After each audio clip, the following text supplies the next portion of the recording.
trigger, man. You gotta, No you such gotta, What you a gotta stop. nightmare. No such thing. Stan, get out. Read Derrida instead, something light. Yeah. Now you get it. All right. So everybody is here who's gonna be here, so we can start. Tim won't be here today, but he also you guys killed his last character, so I guess it's kind of a good time for him to not be able to come here. Sad. Kind of had it coming. Well, We didn't. kind of RP. I bet he'll come back in a weird way. Intervention, conversion, whatever. I mean, I don't know. I don't want to play the game for you guys, but you choose We violence didn't a just lot. antagonize him the entire time. I Just love the didn't party ask him has about a his first religion. conversion. Yeah. I cannot fault him for turning against us. Yeah, he told me that there was a world that did not happen, but we are all assholes. Yeah. When your guy turns on you, and you're like, Okay. it's just too much. So, summary of last time. Laurel is catching up, Yes. but she's not quite to where we're at right now. But I read the last summary you wrote, Laurel. It's great. So, you guys are in a peculiar place. You've moved all the way down into the depths of this temple, and you were turned, Atticus turned on you, sprung the trap that was meant for you all along. You guys came into the clutches of some demonically inspired cultish worshippers of Ubtao, and you fought them with all you had and then some, killing Atticus and his ilk, and ridding the temple of corruption after closing the portal to the abyss. You then explored some of the temple, found some old remains, and in the process of toying with those remains, were set upon by a number of angry spirits, which did a lot of damage to you. After which you decided to stop proceeding that direction because you heard the deep breathing sounds of what you believe to be some sort of dragon. And turning the other direction, you guys found a room full of sacred relics, but you, using Varel's magic of legend lore, recall that a number of these were produced by the wizard Illusion himself, who seemed to have created a number of the things in this temple, and perhaps the temple itself. You guys pursued, found a door with a series of maze engravings on it, and used your wits to reconstruct the puzzle, opening the door, and found yourself in a long hallway, at the end of which a massive door basically telling you to go away, and least you open the gates and release Dendar, the Night Serpent, you should, leave. And Varel, using his knowledge gained from legend lore, decided to put his hand into the gate to see if it was even real, in which he discovered that it was fake, and that it was merely an illusion, a trick.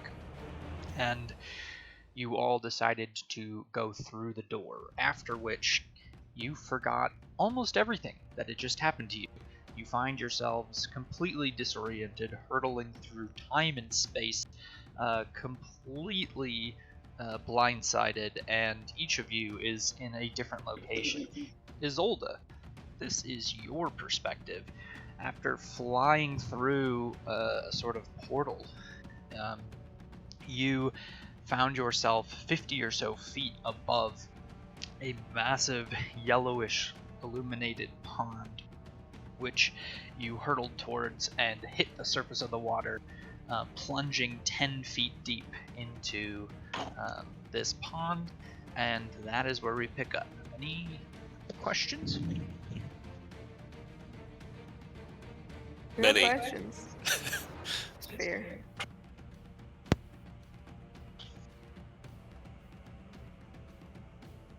Okay, then we start in the middle of combat.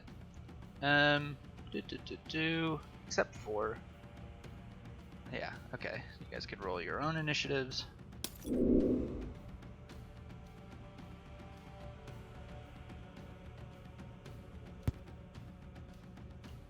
guys are not rolling well.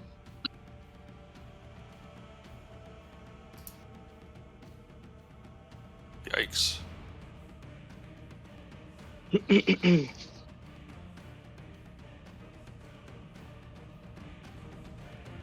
Okay, Every little thing's gonna be alright. so Laurel, or Isolde, you plunge deep into this pond, and I will give you 1 round before these things set upon you. What do you do? I think she would immediately try to bring herself back up to the surface. Okay, roll an athletics check to see if you can swim in your adamantine armor towards the surface. I'm gonna make it DC 15. Oh, you got it. So you swam. You use all your effort and swim your way to the surface. Breaking the surface, you see a number of things. First of all, up on these bridges to your left and right, actually all around you, there's a number of these small, hunched-over fish folk that you recall from seeing. You recall seeing in the abyss, and they are chanting over and over and over in a language you cannot recognize, but you seem familiar at least with this experience from before. On top of the boardwalks, you can see in nets and unconscious a number of your allies. Can you make an intelligence saving throw? Oof. Okay. And would you like to do anything with your action for your turn?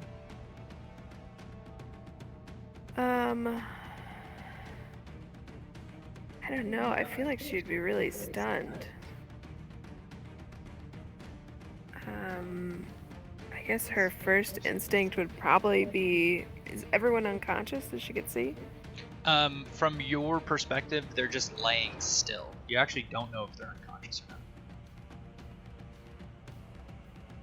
not. Okay.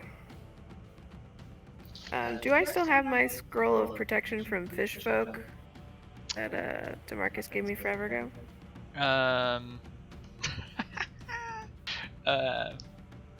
I first of all, I think it would be in your pack. I don't think it would be on like your belt. And second of all, Fair. you're underwater, so Fair. yeah, there's a lot of like physics issues. If you want to open your pack underwater, we're gonna say everything in your Yeah. pack is wet. She's gonna swim up to the surface of the water, and then try to swim, I guess, over towards Damon. Okay. I think it's just half the speed. I actually can't remember. If anybody wants to look up the rules for swimming.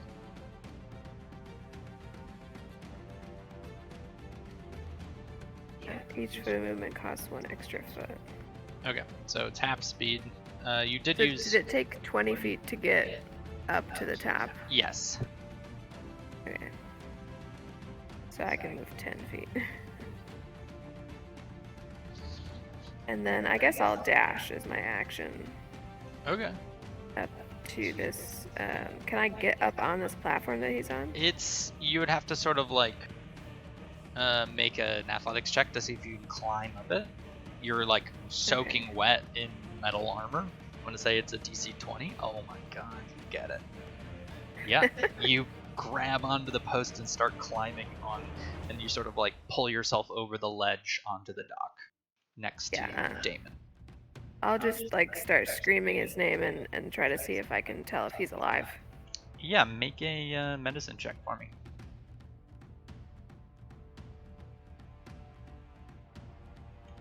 He looks very dead.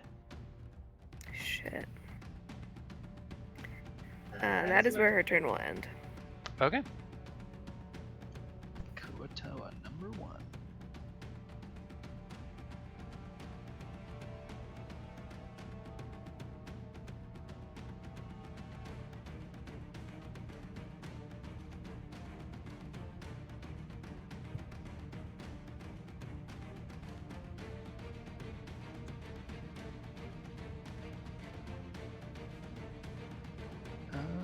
What's he gonna cast?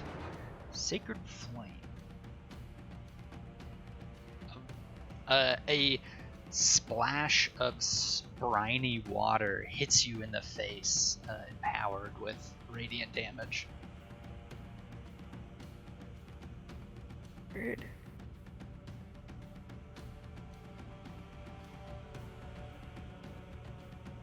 And another one comes up to you and uses his pincer staff on you. Missing. So he's trying to like grab at your legs.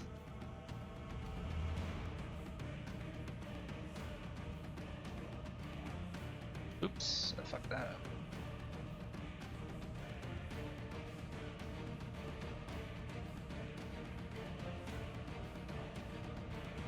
Okay, this guy gets to go, and he's going to go over here, standing on top of Damon, and he's going to try and spear you. This guy is coming over here, and he's going to throw a net at you. Missing. It's like all these nets are like thrown at you, but they're sort of like ripping on your armor. They're so poorly made. This one's going to throw a spear at you.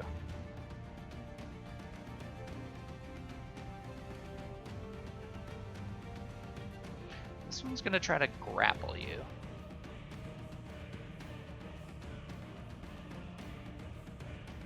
Alright, can you Do I beat have a to make 19? an athletics? Yeah, or acrobatics, your choice. Let's see which one.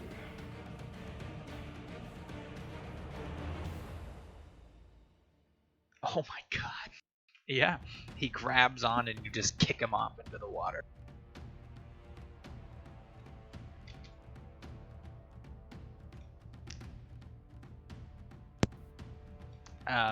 Varel, in this scene, you are lifeless for your turn. This creature is going to try to grab onto Isolde.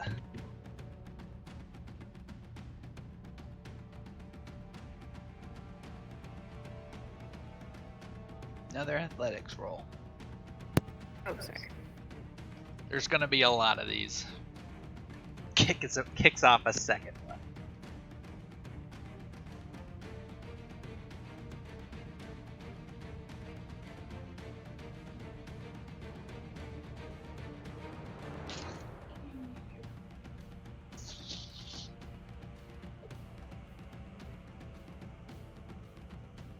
Another splash of salty water, but you resist it. Bosner, you are lifeless for your turn. Damon, you are lifeless for your turn. Isolde, it is your turn. Jesus Christ.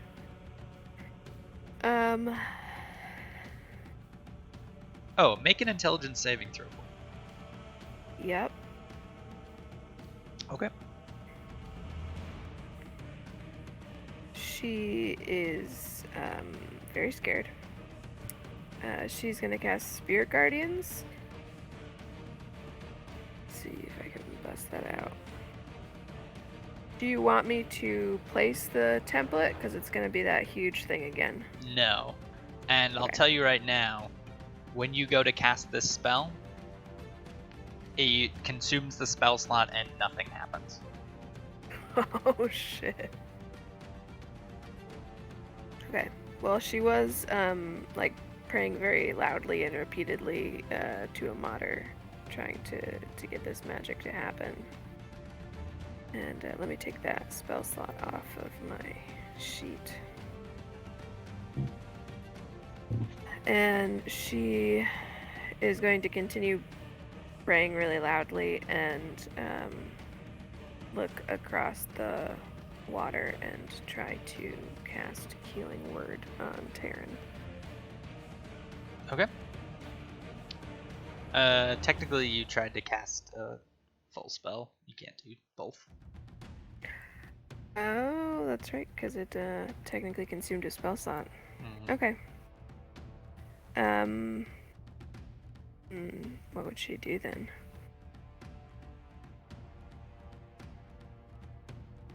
I don't know. She's gonna run. Is there an exit? You look around. All you see, everything around you is what your character sees. There does not seem to be a natural end. or beginning this just like lots and lots of boardwalks in the distance. Okay. She's gonna start running. Let's see, that's 5, 10, 15. You're gonna get 20. attacks of opportunity. Yep.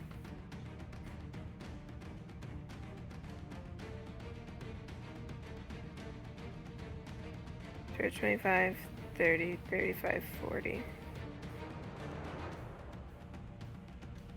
Yep. That's all she can do. Okay.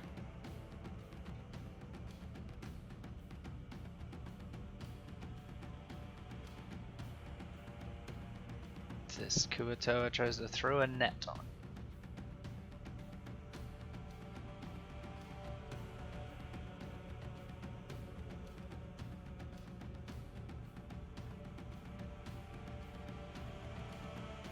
Taryn, you are lifeless for your turn. This guy's going to try and tackle you into the water.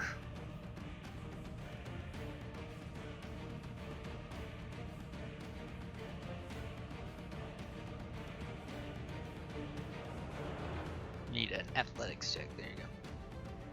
And you're running and you slip on the slippery, slimy boardwalk, and this guy tackles you and carries you into the water, where you are once again plunged 10 feet under the water. Shit. You have just a second to take a deep breath before you hit the surface. And the Kuatoas swim under the dock.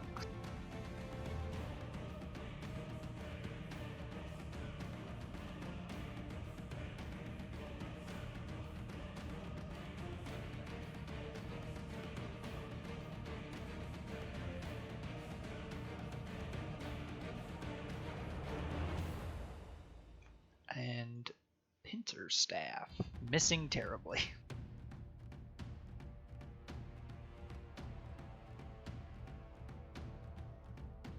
This guy is going to net you while you're underwater.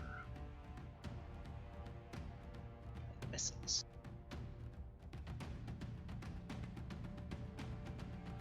This whip is going to bane you,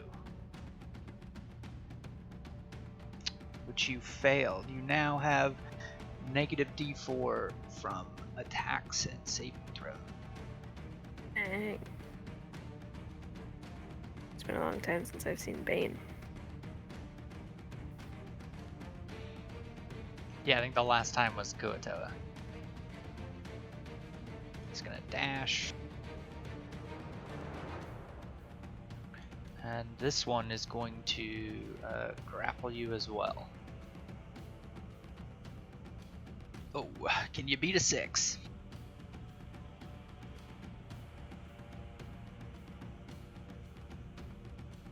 You can. A lot of 19s. This guy's gonna pile on, grappling you. Oh my god, can you beat a 3? You actually can't not beat a 3. Impressive.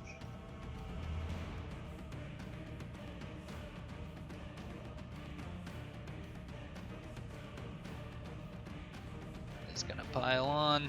They're all grabbing onto you. Just like they know they can't get through your armor, so they're just trying to pull you and pull you deep down underwater. You beat a 12? Okay, this one has you grappled, and he's going to pull you this direction, underwater, and down another 10 feet.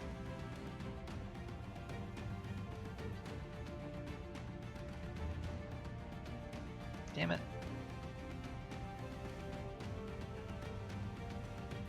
So now, as you're getting pulled down by this fish person, you are seeing the light slowly dwindle above you as it's getting darker and colder.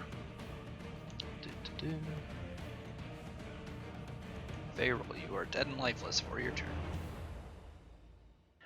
This one is going to try to grapple you and pull you even farther. beat an 8? You can. Not strong, boys.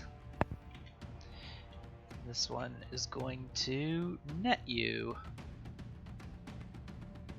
and fail. This whip is going to sacred flame you under the water. Succeeds with a 12. I love it. Osner, you are dead and lifeless for your turn. Isolde, make an intelligence saving throw. Oh god. With like a minus D4, right? Yep.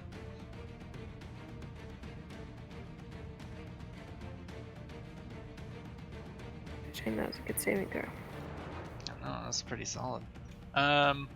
Okay, you find yourself grappled, so you have 0 movement speed and minus 20 feet under the water.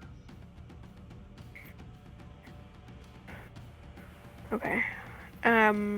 What do I need to break my grapple? You have to do an opposing athletics check or kill the one grappling you. I'm gonna try to, I guess, fight out of its grip with the athletics. Okay. So it's this guy. If you wanna... Oh, you're gonna try to athletics your way out. Okay. Yeah. You will. You are able to break free of his grasp. Okay. And it takes all 40 feet of my movement to swim up to the surface? Yes. And I incur attacks of opportunity, or no? Yes. Okay. That's what she's doing. Okay.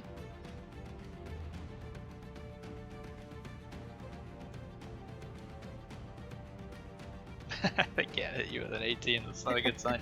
You make it to the top. Okay. And taking a deep breath. Yeah. She is, just going to scream at her friends to save her, and she's gonna cast Mass Cure Wounds. Or Mass Healing Word. And hope that it works. Nothing happens. Cool. I'll take it off my sheet. Let's see, that's action, bonus action, movement. That's all she can do. Okay. As you... One second.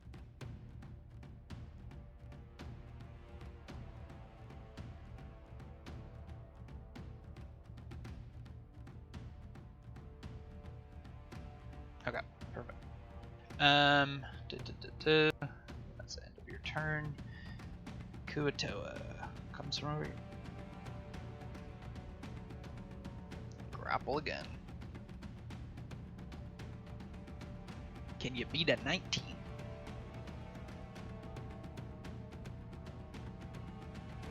Sure, you sure fucking can. I have hit you with a 19 and you responded with a 21 like 4 times, by the way. I love it. She doesn't want to Mater's fucking here die. somewhere.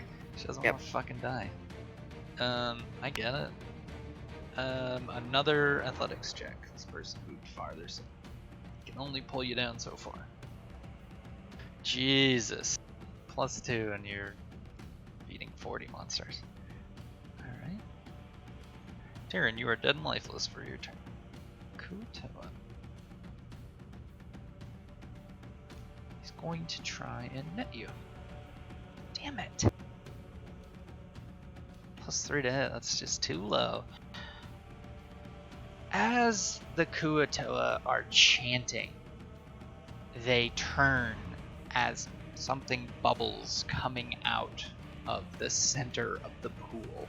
A massive stingray comes swimming towards you with immense speed, and the Kuatoa sort of back out of the way as it strikes you with its barbed tail, missing, Holy hitting shit. off your shield, and then tries to twist and bite at you.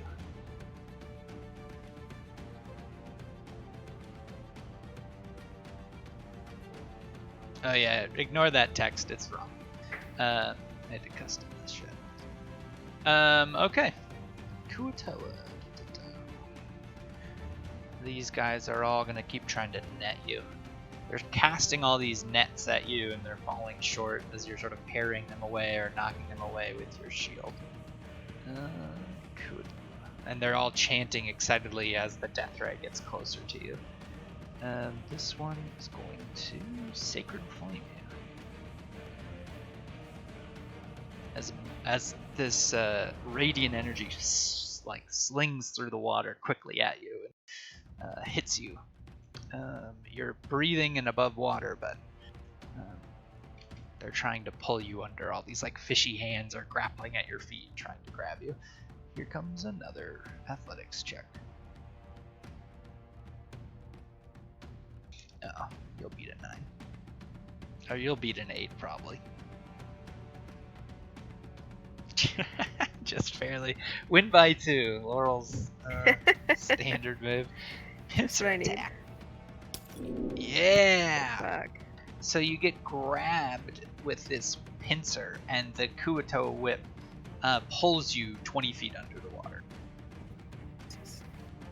You are now submerged completely underwater. It is getting very dark and difficult to see as a massive death ray swims overhead, blocking out the light above you.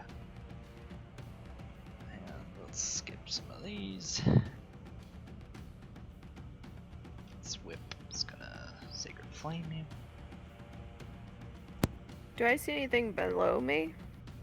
Just murky water. You don't even know when the mud begins and the pond ends.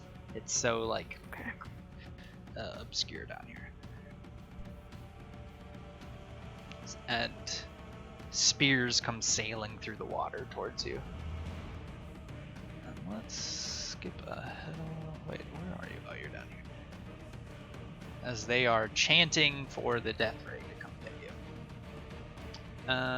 Isolde, it is your turn. Make an intelligence saving throw.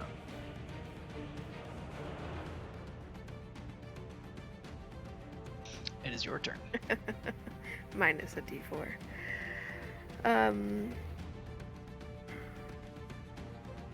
She's gonna try to kick out of the grip again and try to get back up to the surface. Okay.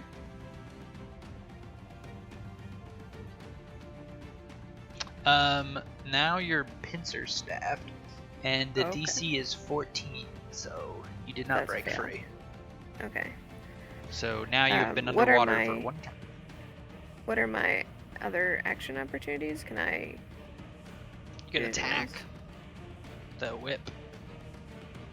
Alright, I'll just attack with my hand axe then. Sweet. Which guy is it? This guy.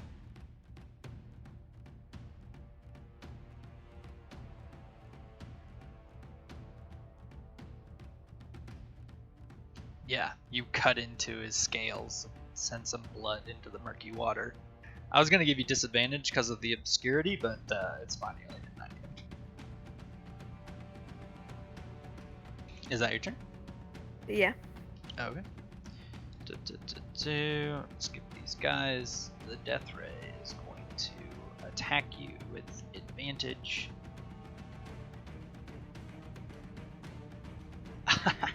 Missing.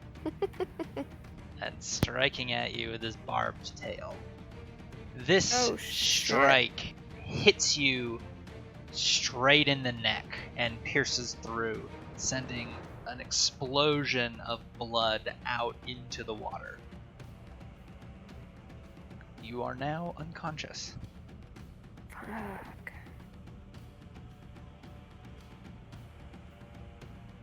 And we are going to our next scene. Oh no.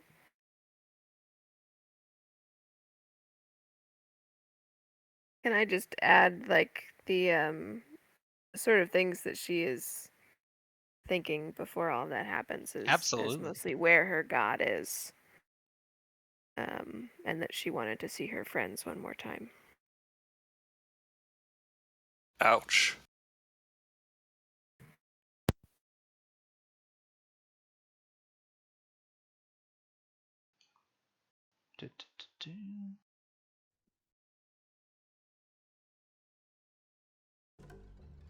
Vosner, you go hurtling through space and time and find yourself slammed down hard on the base of what seems to be the Kuldahar tree severed in half and split on its side. All around you are dust-flying motes and cloudy, shimmering fog. In front of you, a portal is opened, and 3 figures are looming out towards you. We are going into combat. Okay.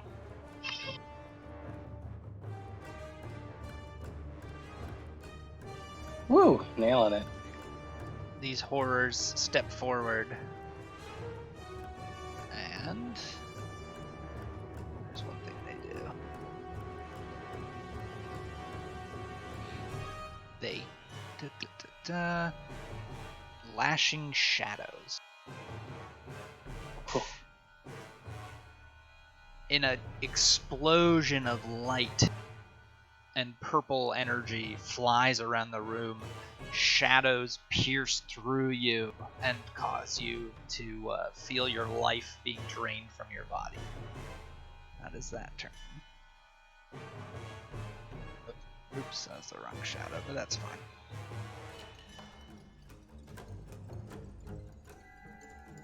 This shadow comes out and claws towards you. Multi-attack. 2 claws, 1 bite.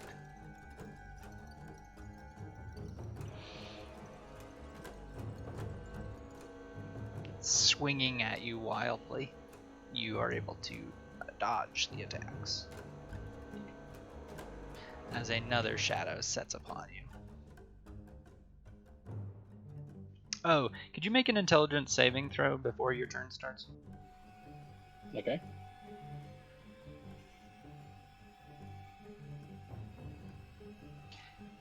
You feel something's wrong with this place. You can't remember where you just were, but it wasn't close to this. This isn't right. Osner, it is your turn. Make an intelligence saving throw again. Intelligence. Ooh, fuck. No, that hurt Doesn't really seem to bad. This is very That real. hurt really bad. It's your turn. Gotcha. Okay, well, I will... Does magic seem to work here? You have no idea. I have no idea. Alright, well, I'm going to cast...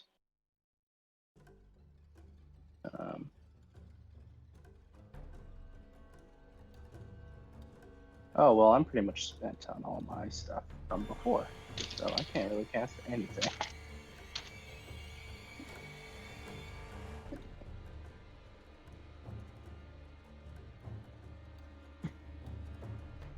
Concentration.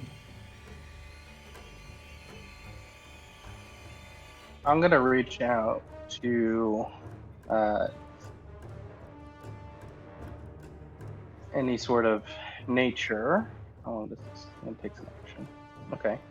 I'm gonna cast conjure animals and try and reach out and summon some allies to fight it on my side.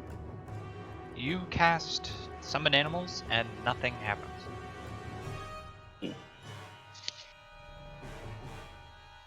Doesn't look too good. So Rosner will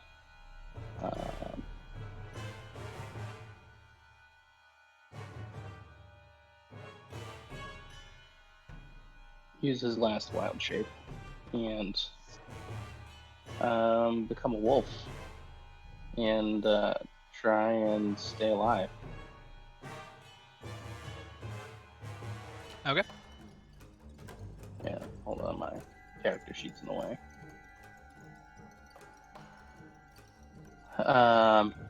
And since I used my action, I can't attack.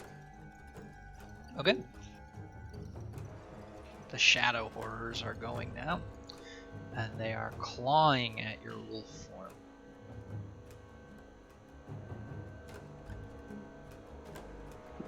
Biting.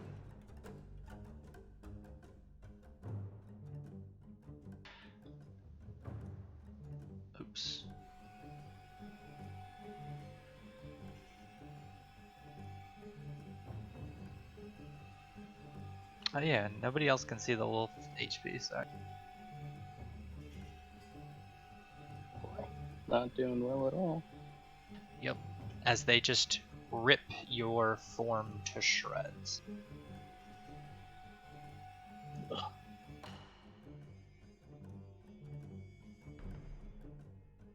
That one breaks you out of wolf form as you are no longer able to hold it together as it bites down on your flesh, actual human neck.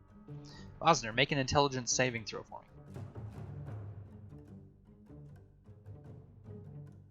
me. Oh, come on. You feel like you're going to die here. It's your turn.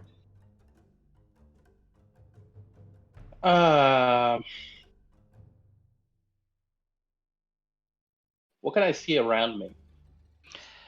Swirling I- mist and fog. Your perception is limited to about 70 or 80 feet around you in a circle, where it fades off into darkness. Does anything seem useful nearby? You find yourself on the broken remains of a ancient tree stump, but other than that, there are no objects or tools just sitting around. And any clues from the portal? It's just a bright, shimmering portal. That's all you've got. It doesn't look like anything familiar like I've seen in the past or read about. Well, it looks a little bit similar to portals that you've seen before, but none in particular. Okay, so it's not like to a particular plane or anything. Correct. All right. Then I can't really pursue that feeling like there's something wrong here. Well, yeah, I mean, you have that general feeling. Can I see if this is a dream and just like try and wake myself up? You can use your action to sort of press back on that original intelligence saving throw you made. Yeah. Yeah, go for it. Make another do I do? intelligence saving throw. No whammies. Oh, terrible. Yeah. You focus and close your mind, and as you do, one of the horrors disappears as you begin to realize this isn't right. And that is Okay. your turn. Wait. This shadow horror is going to claw at you. Oh, I'm down. Oh, there's a lucky... Wait. How did you take so little damage? Oh, because it did half damage because you saved. Oh, it's the wording's wrong. Okay, yeah, you should take 15 more. And then he's going to bite you. Oh, I'm down. And you...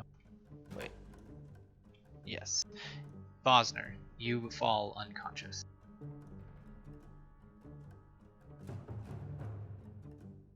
Taryn, you find yourself hurtled through space and time and land in a hot chamber, surrounded by fires and smoke and the smell of sulfur. Around you is a pentagram written in a blood that boils eternally. In front of you sits the god Asmodeus, and to your right sits Rusty, chained and bound. Around you are two pit fiends, and Asmodeus laughs maniacally as the pit fiends set upon you. We're starting combat. Great. Do I get an intelligence saving throw to start this off? You do. It's gonna go really well.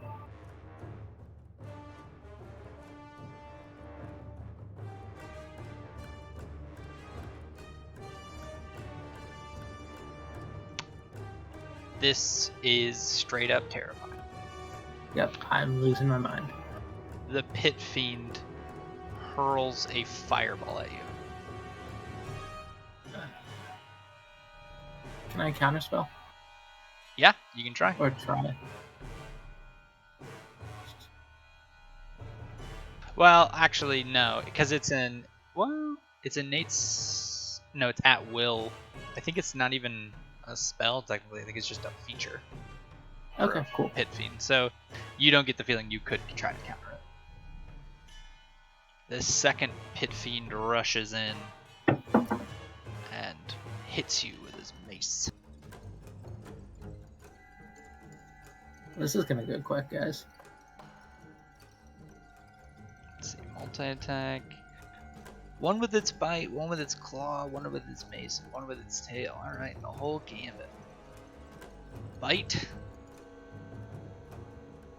Claw. Tail.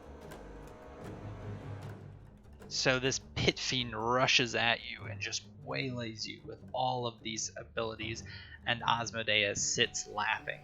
Rusty, chained and bound to the right, just watches in horror as you are set upon by this pit fiend. It is your turn. Make an intelligence saving throw.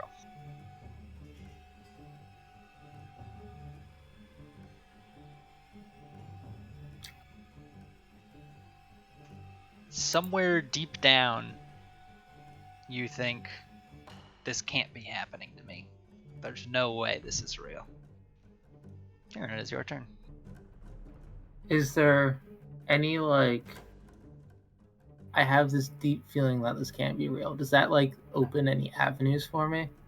You can spend your turn trying to focus on that feeling.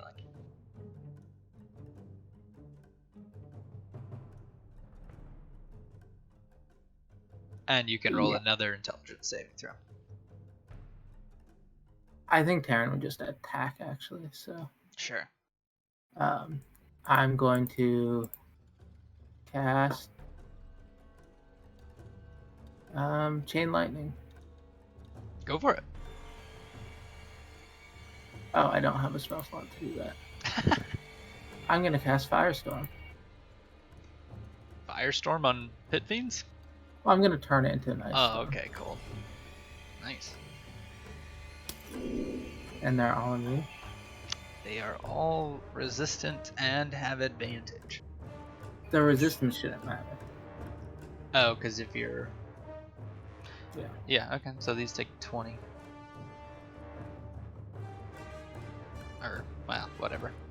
I don't think it's going to matter in the long run. It's not going to matter, but it'll make me feel better about myself. Sure. Asmodeus does seem to be harmed slightly by that damage. Alright. Go down swinging. Bonus action, I will use my breath weapon. Yeah. Okay.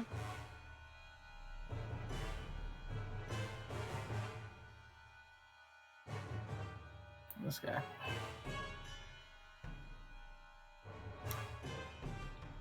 He failed. Should take more, but it doesn't matter, so... Yeah, the other pit fiend comes up from behind you and bites down on your head. Missing. Does he though? And then claws at you. Knocking you unconscious. And that is where we end Terran's scene. Damon, you stand before the god Mechanus, sitting before you in a protective bubble as a horde of shadows runs down the plank towards you. And combat ensues.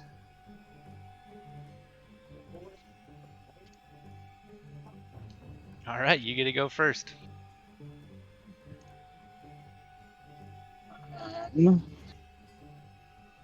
Let's see. I guess on my turn, I will turn to Mechanus and try and ask just, my lord, where am I? Make an intelligence saving throw. Oh, you get one when you start, and then you get one on your turn. Okay. And then now that it's your turn, you just hear, "Protect me, Damon." As you command, Lord.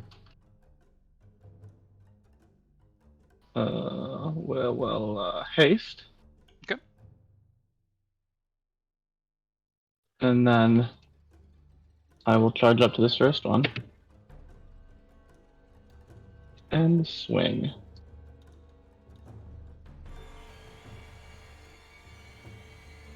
Oh, you have to make an intelligence saving throw at the start of your turn as well. Sorry. Okay. Usually players don't go first. Okay. Yep. And then you swing at this shadow. Any like response or Yeah, I mean you cleave a Like- chunk like- of it off. cool. Right on. And I'm squaring up for my next attack. Okay. This shadow rushes past and strikes you from behind. Swinging. How many attacks did he get? Just twice.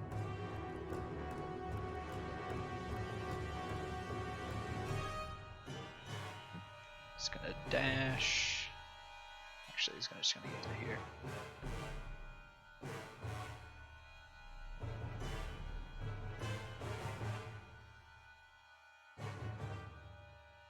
Okay, this shadow is going to rush to here and swing at you.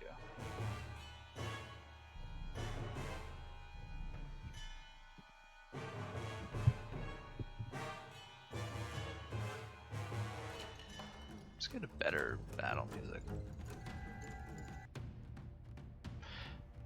Okay. This shadow is going to... What else does he have? He's got some shit. He's going to... Oh, first of all, he's going to Hellish Rebuke you when you hit him. I remember that. So, that happened. And then he's just going to swing his greatsword at you. Missing twice.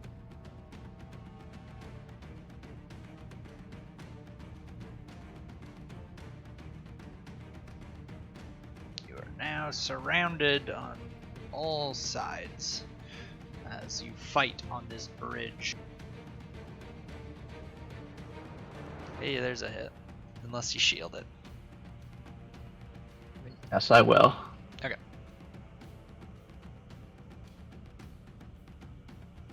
Alright. Damn it. It is your turn. You are now surrounded on all sides by these shadows. Okay. I'm gonna do that. And then I'm going to engage Primus's mark. Make another intelligence saving throw. I did. I got 15. Oh, gotcha. And then you hear the voice, sentry mode activated.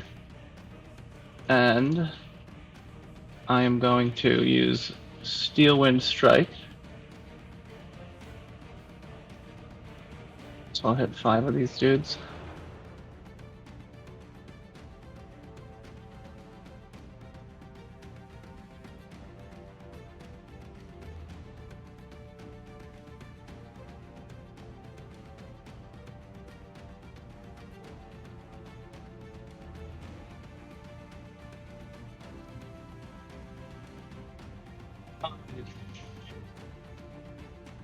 So the minimum roll with Primus's mark activated is 20. So if their ACs are 20 or lower, I think those still hit. Oh, yeah. Okay, so actually all their ACs are 20, so how much damage is it? 60, 10? Yeah. And you hit all of them, or how many? I hit 5 of them. Okay, so So I'll do my 20s. last roll and then I'll...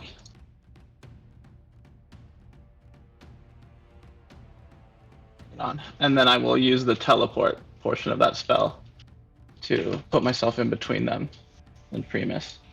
Okay. And that'll be my turn. Okay. Once again, the shadows come all around you. And they have advantage.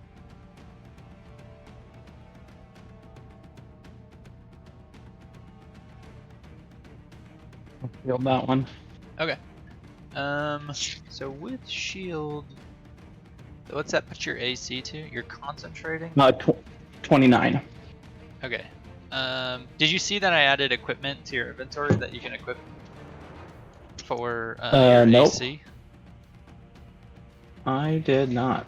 Yeah, I made that when I was playing as you because it made it a lot easier. So if you like Oh, equip shield yeah. spell in your equipment, in your inventory, There will, it is. There you go. So now you have 29 AC. So technically these guys can't hit you unless they crit, and you're wearing adamantine. So I'm just gonna say they all swarm around you, swinging at you, but your shield and adamantine deflect all of their blows. And we go back around to your turn. Make an intelligence saving throw.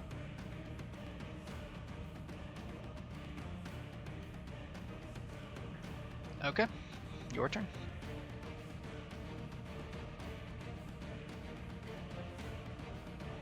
I think make a few swings this turn. Ooh. Oh wait, I still have Primus's mark, so that's still a 20. Okay. Um. What's the damage? Let me see here. It is. Yeah, I don't remember. Let me just scroll up here.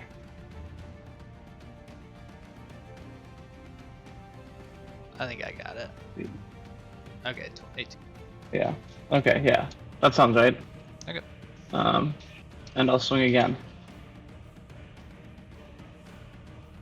Yeah, I'll just keep going until I hit. Oh my god. Now you know what it's like when I'm testing out damage. When you guys aren't here, I'm like click, click, click. Okay, come on. Okay, yeah. You slay one of the shadows. And as you do, as you cut into... I guess tell me how you would kill this shadow. I think it's just very, like, almost pedestrian, just slash, and, like, cut it across its, like, midsection a couple times. And that just brings it to its knees. As you do, the shadow transforms before you, and you see E bleeding out in front of you, dying from your sword attacks.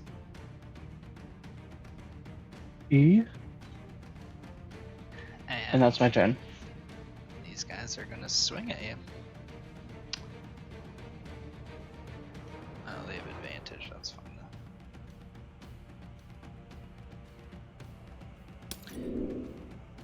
though. Do you shield that?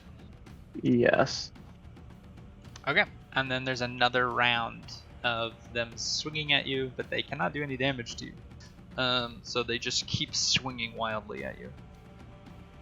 It's your turn again. Make an intelligence saving throw.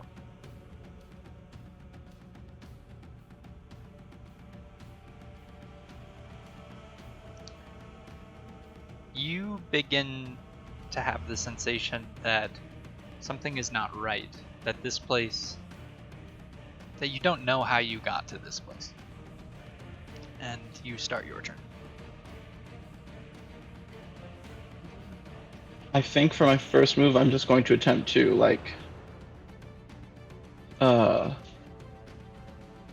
Actually, I'm going to... Misty Step. Over... just here. A little farther. And then use a Psychic die to pull this one that turned out to be E, like, to me. Away from the rest of the shadows. Okay. Yeah, you pull his corpse towards you. And then I, like, look at this thing that looks like E, and I will turn to Primus and say, What magic is this? I watched this one die. And that will be my turn. Okay. He says, eliminate the threat. And... these these shadows are going to attack you again. 26 misses. Kind of fucking one of them.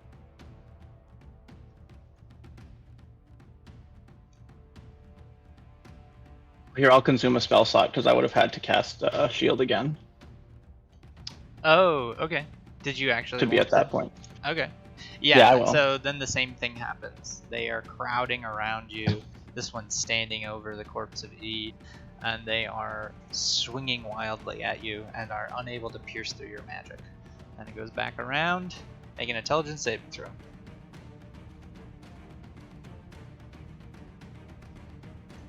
Okay. With Primus's mark, I think the minimum is the 17, but that's fine. Yeah. But- Now it is your turn. I'm gonna do another Steel Wind Strike to hit 5 of them again, Okay. and I'll just roll Why- damage at yeah. the end. Why don't you just roll damage? Oh now? yeah, I can just roll damage. Yeah. So it's.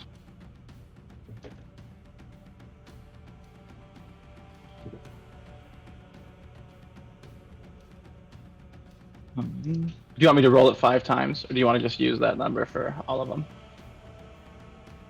I'll just use it, bro. Okay.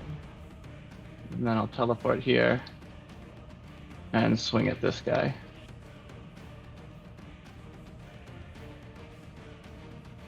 Okay. Yeah. Wait. Oh, I see. You're just trying. Just because I can't not miss. So I wasn't targeting him, but the one at the lowest health, I hit for 19. Oh, yeah, I see. As you cut into that shadow and kill it, I guess you can tell me how you kill it. I bring this one in close, like pull them onto the sword. So they're like face to face with me. And as you do, the shadow disappears, and you see the cold, dead eyes of Isolde in front of you. Will like recoil in shock. And the shadows are going to set upon you once more.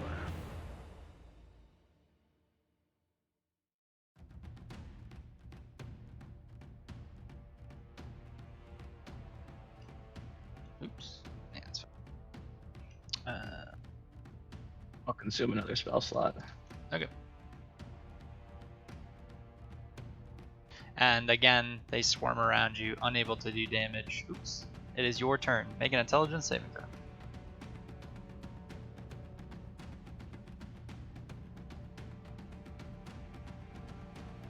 You're killing all of your friends. That's what you feel like.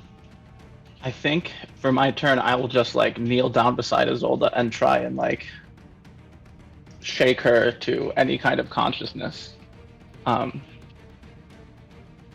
And just say, Captain, please, I'm sorry, but I cannot heal you. You must do that.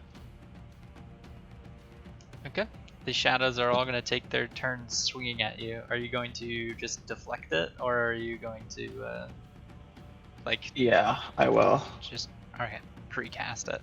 Alright, they take their Yeah. turn swinging at you. Damon, it is your turn. Make an intelligence saving throw.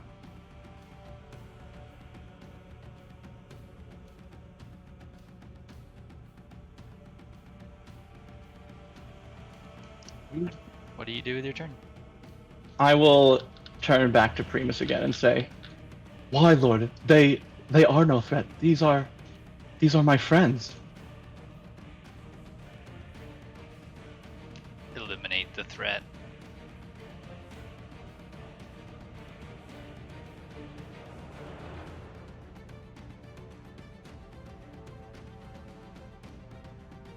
What do you do? Look at Isolde's body and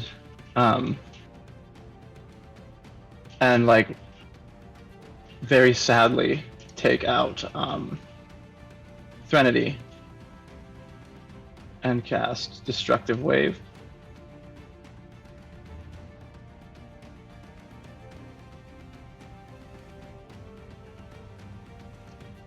all around you, DeMarcus, Terran, and let's see, Missile, all go flying through the air, their bodies flying off into different directions of the void.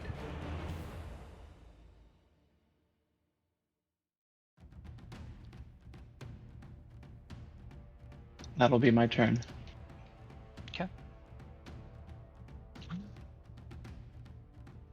Shadows continue to swing wildly against you.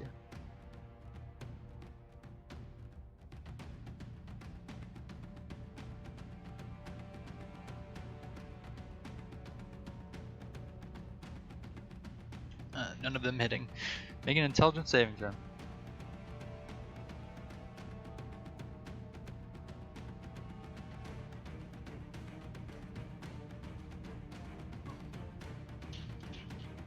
We're gonna cast Fireball at 4th level.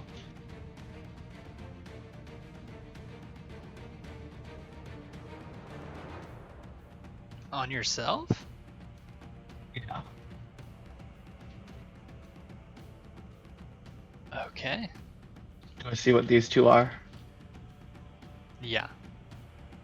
Vosner and Beryl die in front of you, burning alive, screaming. And you stand there amidst the flames. I will, with cold affect, turn back to Primus and say, "Have I done well, my lord?" You have succeeded. My function, it is fulfilled. Objective complete. And then I'll try and kill myself with the sword. And you do. You fall upon the sword. And that ends Damon's turn. Chilling. Thayral, you find yourself hurled into the astral sea. Around you are a number of rocks floating in outer space, crystals sticking out of them as they sort of spin in place. A number of strange shimmering effects all around you. Before you sits a gargantuan astral dreadnought looking towards you. And yet, all around you, you feel a thin film of illusion. This isn't real. Make an intelligence saving throw with advantage.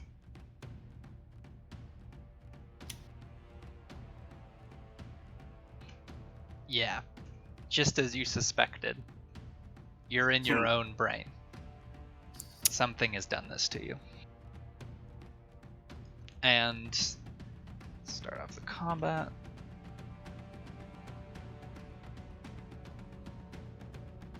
Just him and me, huh?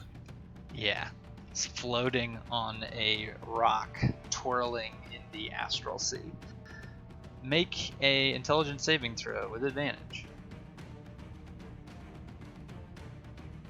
Oof.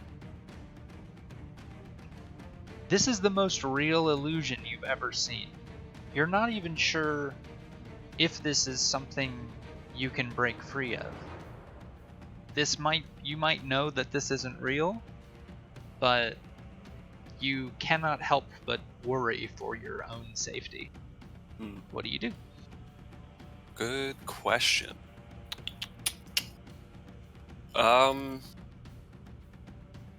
Let's see here. I'm gonna hope Mistra can interfere here.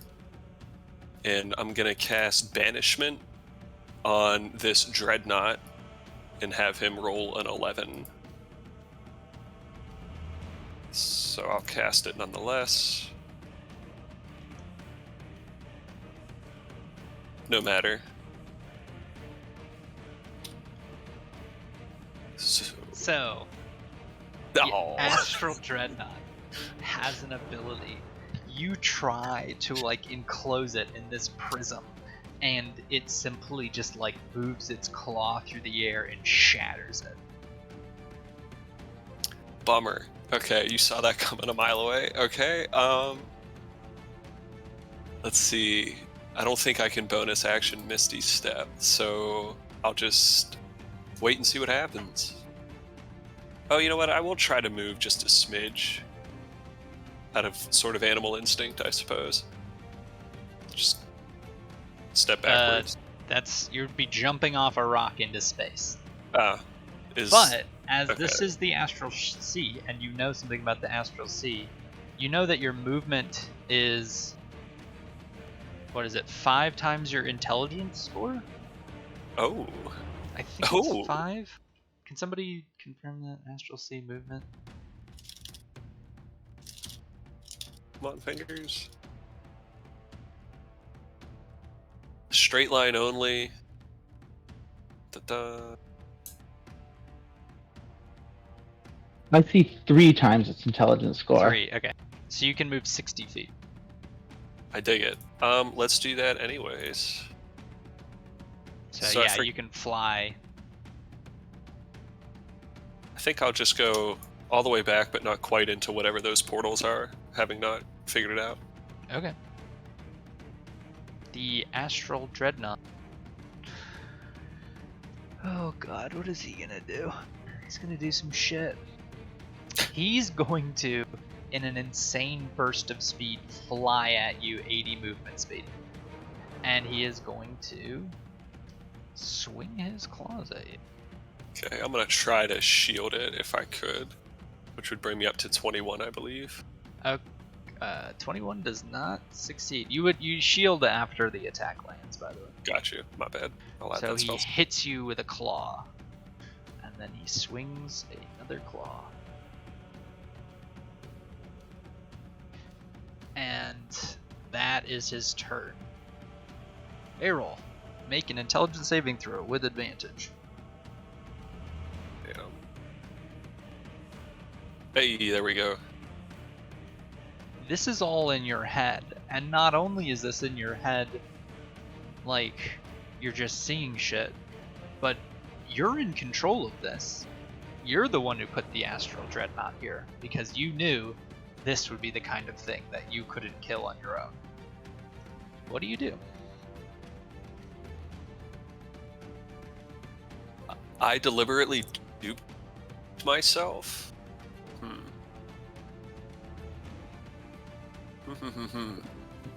You come to the conclusion that whatever effect is on you right now, it forced you to tap into your own fears and generate this encounter. Well, then I'm gonna try to do that same thing back, and maybe try to like, this isn't gonna make any sense, but kind of like crash the file or corrupt it by introducing like a counter fear against the Dreadnought. Since it's based on my own greatest fear, I'll somehow try to like redirect it back at itself, but it succeeded anyways. Actually, you know what? Could I take a level of exhaustion to make sure that that succeeds? Yeah. All right, let's do that. And you fear the Astral Dreadnought. What does he have to do? Okay. So he just has disadvantage on attacks against you. And if you were trying to do something that's not a spell, you can also do that. Like, you can describe narratively something you're trying to do. Like, you don't have to use a spellbook thing. I'm trying to take what you told me as literally as possible, and since I came up with my own greatest fear to like counter fear in a way that I would counter spell, so maybe cast Phantasmal Killer as like psychic, yeah. Okay. I'll say make another intelligence saving throw. With advantage or just ordinary? Advantage. Nice. You focus on this thing and basically turn it inside out against itself and make it afraid of itself. Yeah. Realizing that you are in control of this illusion. and it disappears. As do you, as you leave the plane, and find yourself.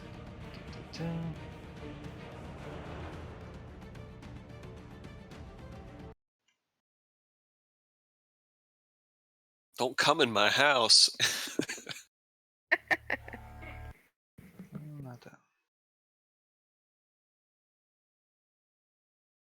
Of course it can't be banished. Of course it can't. That's awesome. You find yourself here, Varel, standing quite still. You look behind you and you see the gate that you just crossed into. Next to you are your companions, all of them knocked unconscious. They seem to have succumbed to the power of the a magic in their minds, all of them failing to break free of the spell. You are the only person left conscious. I'm super hurt and exhausted, so out of an abundance of caution, I would try to turn invisible. Flip the ring. Around you on the ground, you can see a couple dozen skeletons in clothing, tribal and otherwise, sort of scattered about, as though many people have walked through this threshold and very few have passed the test. Yeah, an immediate feeling of not belonging, like trespassing, kind of settles over me. And seeing Taryn at my immediate right, could I like conduct a medicine check to see if I could shake him out of it? Yeah. Okay. Wow. Yeah, you are able to rouse Taryn, who now has 1 hit point and has taken another point of exhaustion.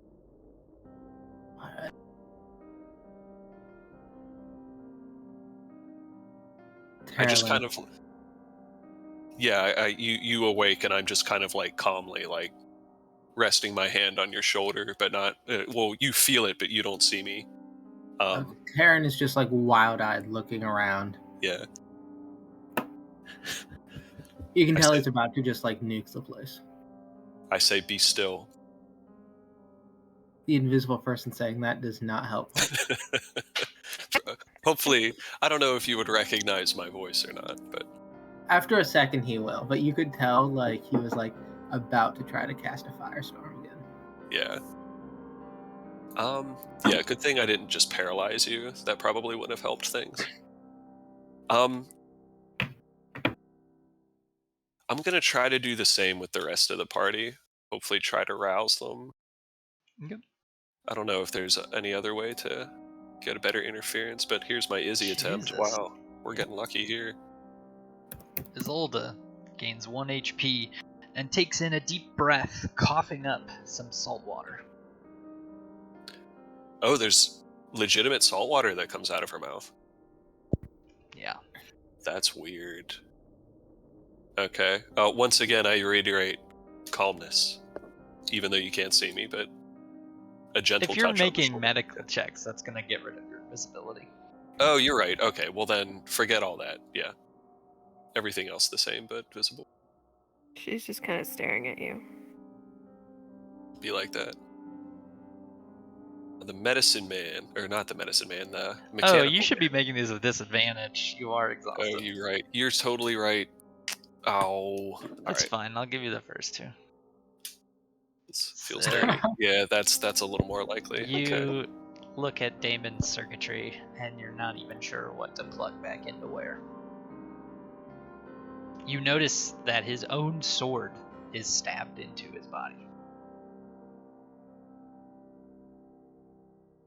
Could I look around and see if there's any evidence that somebody's been like in this courtyard recently, other than the people who've come through and have lost their minds? Make a perception check with disadvantage. Or Yeah. investigation, your call. Well, so let's do perception, and my robes give me advantage, but since I'm exhausted, would they like counteract each other? Yes. Okay, so just an ordinary old perception. Well, shitty anyways.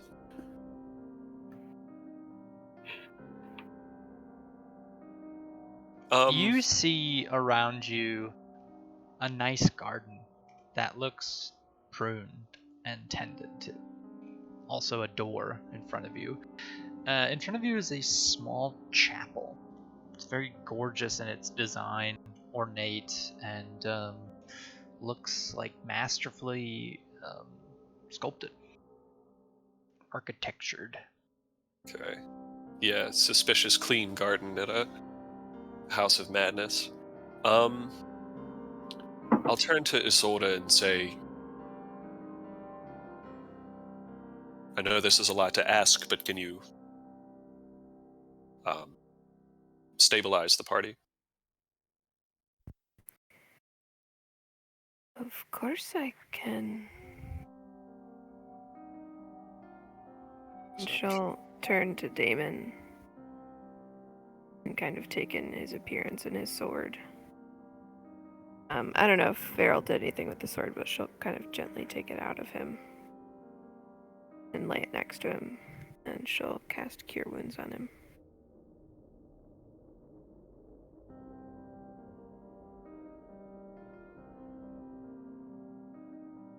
And then could I try another check, or maybe it would be better if Izzy did on Vosner to see if we could rouse him as well? I'll say with the rest of you, collectively, you can do a medicine check and bring Bosner back to 1 HP. Okay. Bosner, you wake to Varel helping you.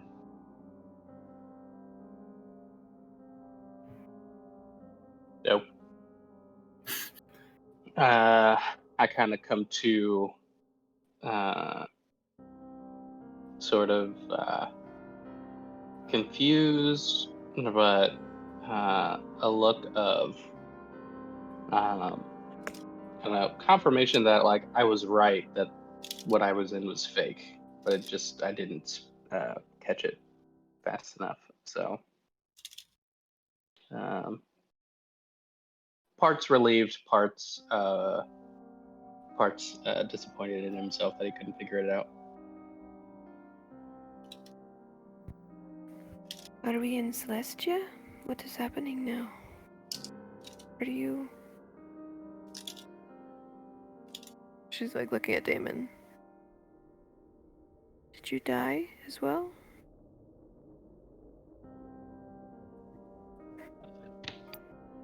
Damon will like remain silent for a moment, and then he will like touch his chassis where he like stabbed himself, and then he will say, "Yes, I did," and then he will pull Isolde and Taryn to him in a hug, which is not something he typically does. Cozy robot hug. And then after a moment, he will release and say, "My apologies. I am very glad to see you both. To see all of you."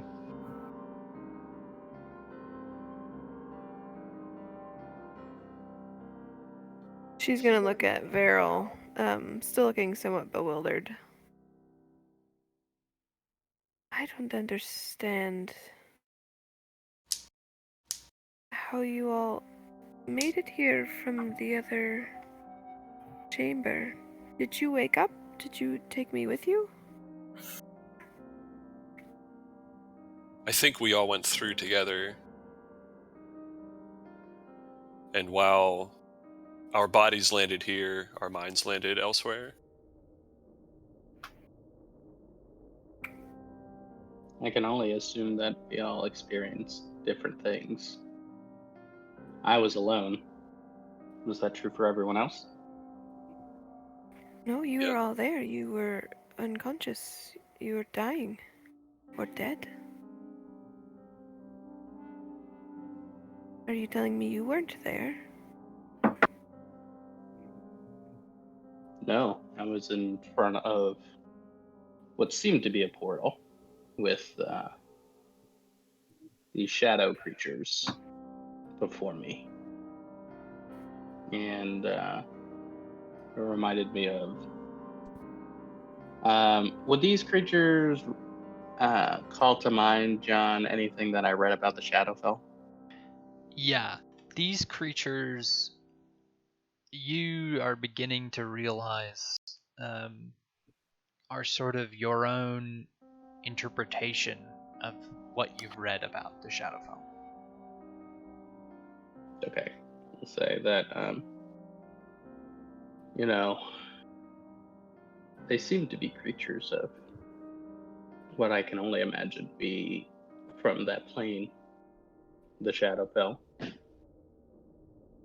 But I don't know. I'll look over to Varol and say, not everything seemed right. Do you have any idea of what happened to us? I think you were correct when you said it's what you could only imagine was what you understand of the Shadowfell creatures. I think those were hallucinations, illusions, manifestations of our greatest fears. It seems everybody who's gone through the portal that we did back in the temple finds themselves subject to those hallucinations.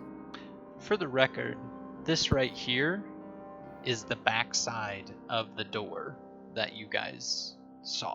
So, like, if you look kind of through it, Varol, who can see through the illusion, sees that stairway, that long hallway with the wooden planks and stuff back that direction. Yeah, I suppose I would have gestured to that then when I mentioned the portal that we had traveled through.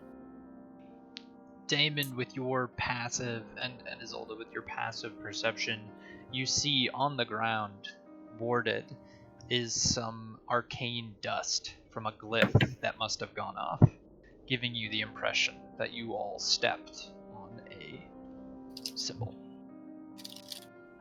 Can I do like an Arcana check to see if I can tell anything more specific about it? Yeah, even with a 15, you get the feeling that you stepped on an arcane rune programmed to an illusion spell. You don't know which one, though, with the 15.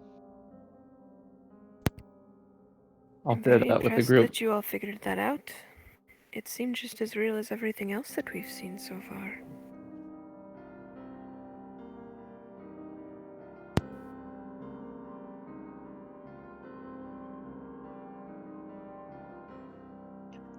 I wasn't strong enough in my vision to overcome it.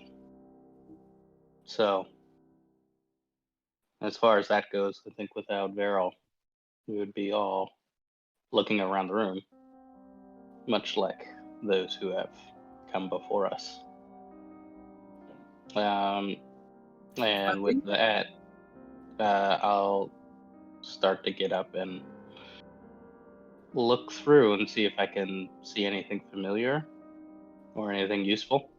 Are the people who came before like dissolved into skeletons at this point, or are they like?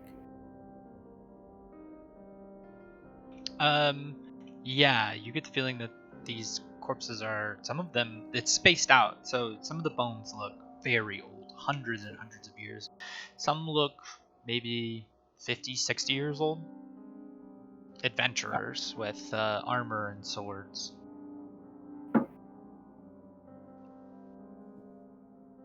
Taryn is gonna kind of wander away from the group a little bit down here. You find the continuation of the courtyard. It's nicely maintained and pruned. And as you guys are standing there, the door cracks open right in front of you. And you see in the center of the room a staff erect with a shimmering orb coming off of it. Just standing straight up. Bright, shining light coming off it. And out steps this figure who walks straight past you and begins watering these plants. I'm gonna lean over to Varel and just whisper, "Do you see a man?" And he walks straight through Vosner. and waters the plants. And as you see, Does he like? he just phases through you, and as you see, he seems to be watering, and there's like an illusion of a watering can, but nothing's coming out of it. And yet you see the flowers respond and grow and change as he does it. And then you see him walk right past through some of you back inside, and the door shuts. Viral, was that some sort of advanced chronology? Didn't look like chronergy. More like illusion. It looks like the staff is in there, though. Is it, or is it some sort of a trap?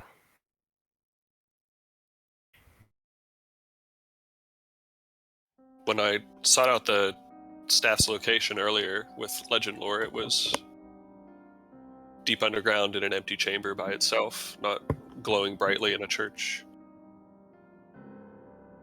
temple.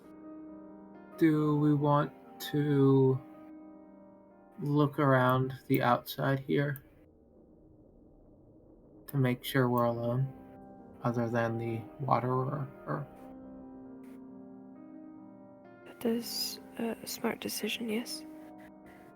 We'll start like following Perrin's lead.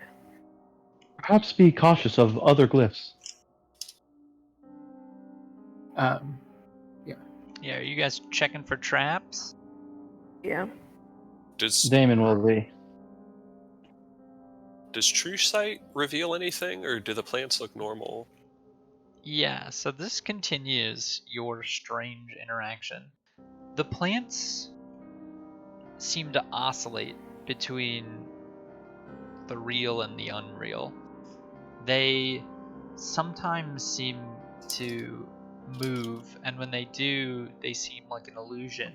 But then they seem to almost solidify or turn real a moment later. Like there's a slight delay between something moving and then it becoming real shortly afterwards. Everything around you gives you that appearance, like something is creating its material existence, turning it into something real, and yet its source is not real. It's not material. Some Barclayan nightmare.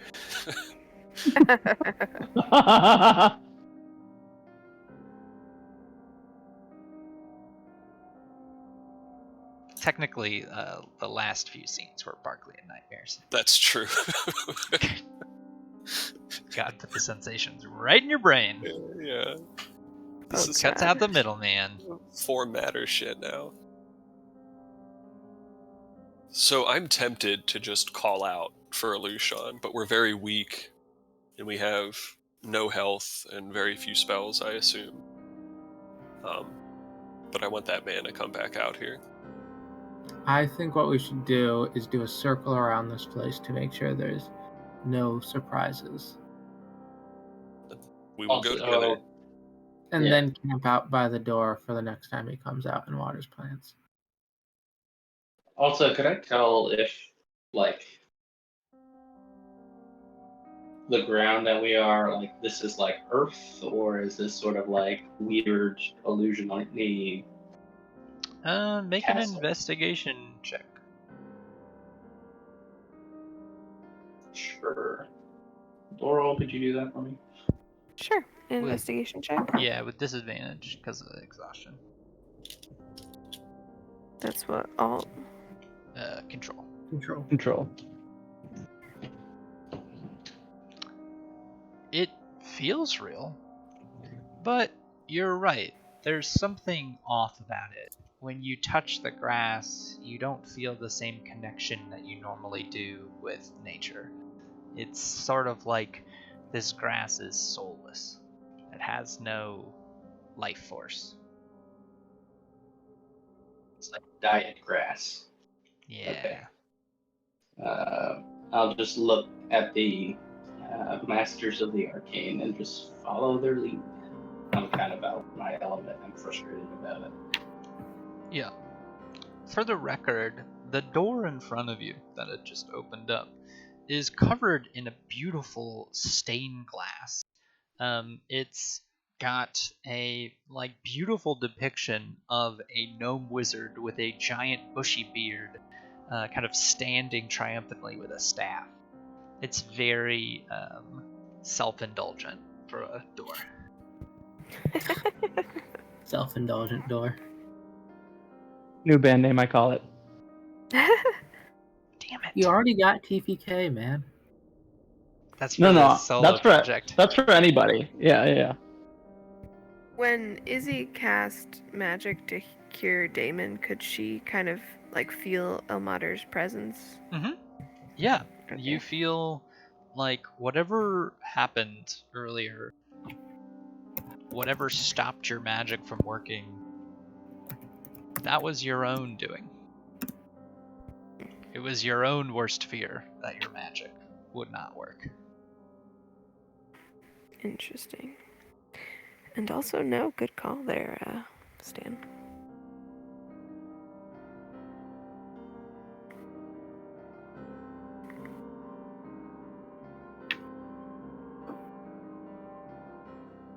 It also meant that, Damon, you should have an extra 3 from my Blessed Healer feature. And as you guys are standing there, again, an illusion or a figure comes out and sweeps the steps with a broom. And you can see him moving piles of dust and pushing them over into the corner, but the dust is moving in a desync from the broom, as though both of them are illusions and they're both working at different speeds. And then he comes back and sets the broom down and goes back in, and the door shuts. This is some sloppy animation, man.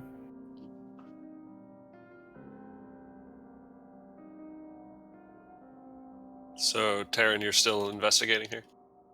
Yeah, I'm just hoping that someone with better perception would come with me in case there are traps.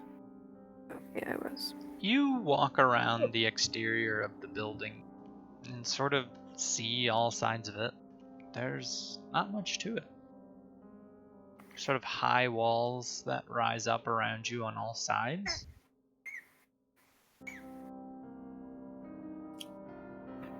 Were there anything on the bodies that we saw? Yeah, some mostly just bones and scraps of clothing. It seems like maybe anything of magic or high value may have been picked over or grabbed.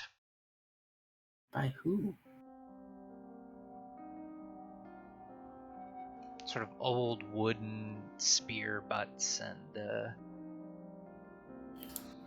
old arrows in a quiver. I'll ask the group if we want to rest. I could at least heal us a little bit.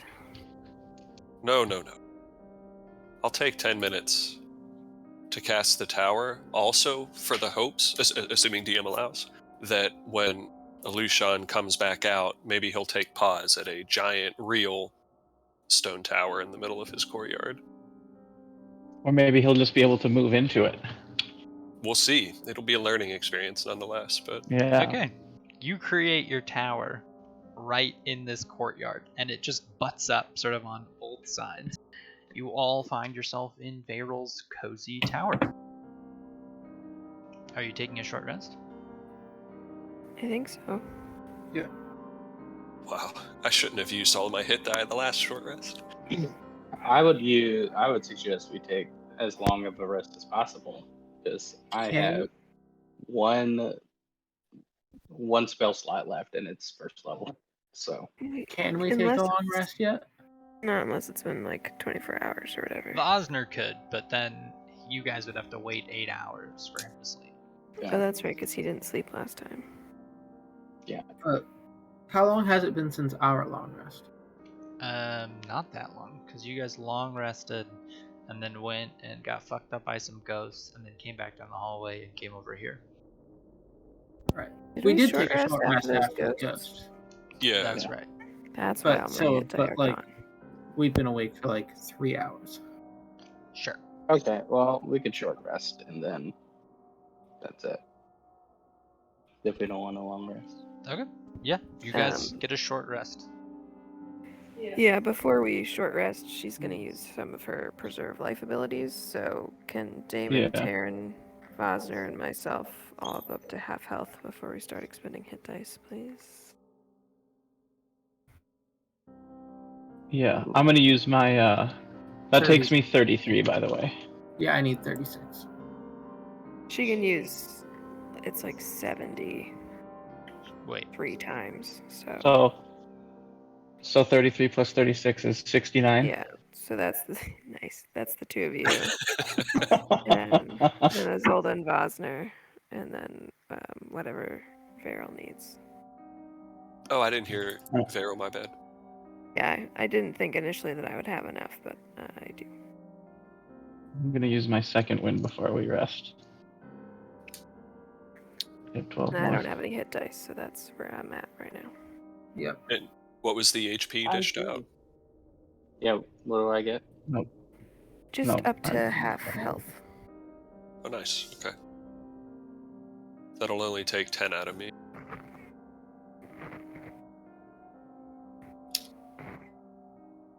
Some more for the rest, I think. So where are you guys like sitting in this tower? Just like here. Yeah, I Half would of- wait. Huddled in the center. I'm Or- gonna would- try and At least. be a wallflower a little bit. I assume there was like a chair to sit in right here. Viral, are you sitting closest to those glass doors? Yeah, I'll open the door to the tower, and Just like assuming next to the door of the temple? so that he has to walk right in here and talk to us. Little bell Okay. jar Like a trap. tunnel. So you step on that spot, and all of a sudden you hear. And then out comes this figure who says, "Congratulations! You've survived the trial." And he like clips through the wall when he says it, and he like is talking to where you're standing, but like he's not looking at your eyes. He's like staring right at your groin because he's only 2 feet tall. Oh my. Says, "Please feel free to peruse my library. Take as much gold as you can carry. Under no conditions are you to touch the staff in the center of the room. Congratulations." And he goes, "Dun, dun, dun, dun, dun, dun, dun, dun." And then he just walks back into, and the door is wide open. I follow him and I say, "Has this been a game?" And as he enters towards the center of the room and gets towards the staff, he disappears entirely. This bastard. So What magical get- stuff / gold is in here? Yeah, in this corner is a massive pile of gold. You would estimate probably 40, 50,000 gold just sitting in a heap over here. In the Is this- center of the Can I do- room stands the staff. Let me describe it, sorry. I just closed that. In the center of the room is a beautiful staff. It looks to be made of ivory or birch. It's not clear whether it's wood or if it's bone or what material it's made of. It shines, sort of glistens, and it emits this purplish light. And there are little diamonds sparkling off of it, in a spiral pattern around it. And in its presence, you feel sort of at ease, calmed by it. If I can, I want to use identify on it, but since I have to touch it to do that, can I do like an Arcana check beforehand to see if anything horrible will happen if I just place my hand on it? Yeah. Arcana with disadvantage. Damn. Nothing seems to be triggered by the spell itself. Or by the staff itself. There doesn't seem to be like a ward on it. It seems to be standing there sort of put in place by a little groove in the floor. And the shimmering light on it is actually an illusion. It's not emitting that light its own. I'll turn to Is, Azolda and say, I may be able to learn more about this thing, but I would have to touch it. Should I Oh, sorry. do so? Pump the brakes on touching it. I don't think that would be wise. Varel, even with your sort of mild concussion from what you've experienced so far, you catch movement out of the corner of your eye. In this corner, there's an invisible person watching you. A small figure in a dark robe with the hood up, a big bushy beard spilling out of it, sitting at a table eating a bowl of oatmeal that is also invisible. He sort of is eyeing you, and he takes one slow bite after another. I hold his eye contact and we'll walk over. He moves even slower, thinking that maybe you just heard him. While looking at him, I say, I ask again, has this all been a game? I jump a little and turn around. Who are you talking to? He remains completely still. Do I see dust or anything like on the ground or like sand or like could I get a handful? Pocket sand at him? I'm gonna make, yeah, it's gonna land on him and he'll be seen, but it'll just be an inconvenience.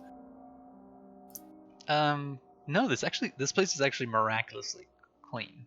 Dang. The little bits of motes that you see flying around are actually like illuminated. They almost look like stars glowing in the sky.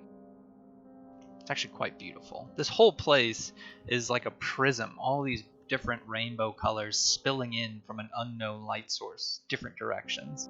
You feel almost as if you're in a kaleidoscope. I'll turn to Varel and I'll say, what are you looking for? Who are you talking to? A powerful wizard. And he sort of like eyeballs the druid and then looks back at Varel. And looking at the invisible man, but talking to Vosner, I say, a powerful wizard. Oh, This place is his illusion. That's his staff. what do you need help with something? You're looking at the floor for whatever reason, and at this chair. No, I'm looking at him. Oh. I will cautiously reach out and say, am I getting closer? As you reach towards him, your hand hits a bowl, an invisible bowl, and knocks it on the ground, and a bunch of oatmeal spills everywhere. And this guy pops out of invisibility and goes, "Dang it! That was my oatmeal!" And I stumble back. I'm like, oh, I'm sorry to interrupt your breakfast. And said, "You heard the alert. Take your gold and get out of here." Is the gold an illusion like everything else? He looks at you and squints his eyes angrily. Maybe. Sounds like it would be. I hold his gaze expressionlessly. You know, you're the first person to ever ask that. Most people just see the pile and run. So there have been people that survived. Oh, handful. 2 or 3. What were they looking for? Just gold, or you, or something else? Oh, lots of things. Really depends. What are you looking for? There's a lot of you. Surprised you all passed the test.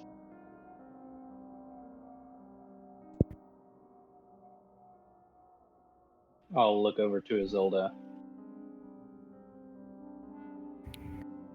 We are, I suppose, looking for something real to take back with us.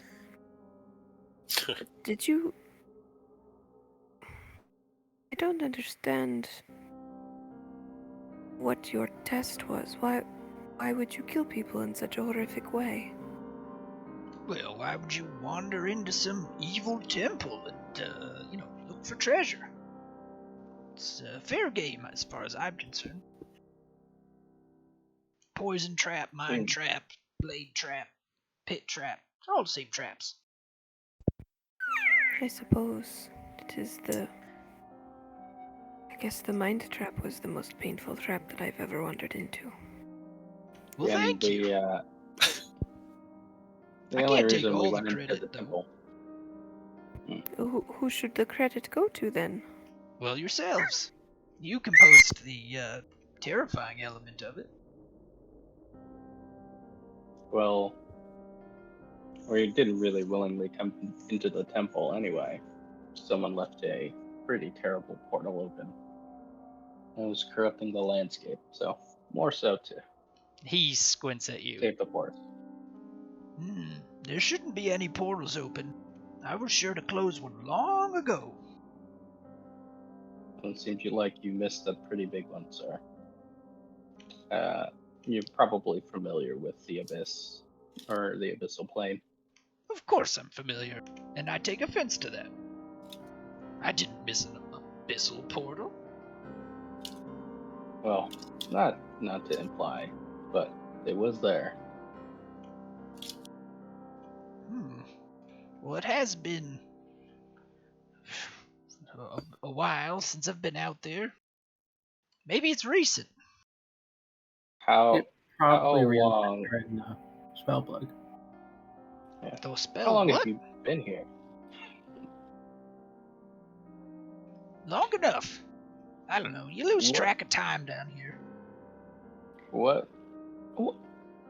I'll look over to Damon, and I'll look back at him, and I'll say, "Do you know of a wizard named Marin?" Marin? No. But wait a What second. about Multanus? That, and while he's responding, I'm going to insight check whatever he says. Okay. So, first of all, the second Damon speaks up, he looks up at you and goes, "Now, wait a second. I recognize you. And yeah, of course I know Multanus. We go way back."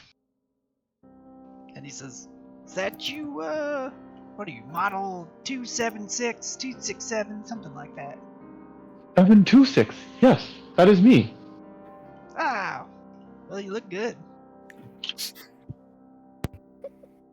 I suppose. Damon, in a moment of weakness, will take the flattery and yes, I've had a few upgrades, and he'll swing the sword out and then back in. Wow, it's a mighty fine blade. Looks elvish. Indeed, it is. Yeah, how do you all know Multanus?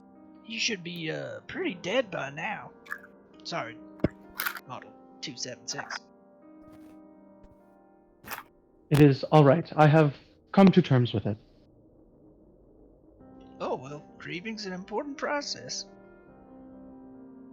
Yes, but after 1,500 years, it turned out it was time to move on.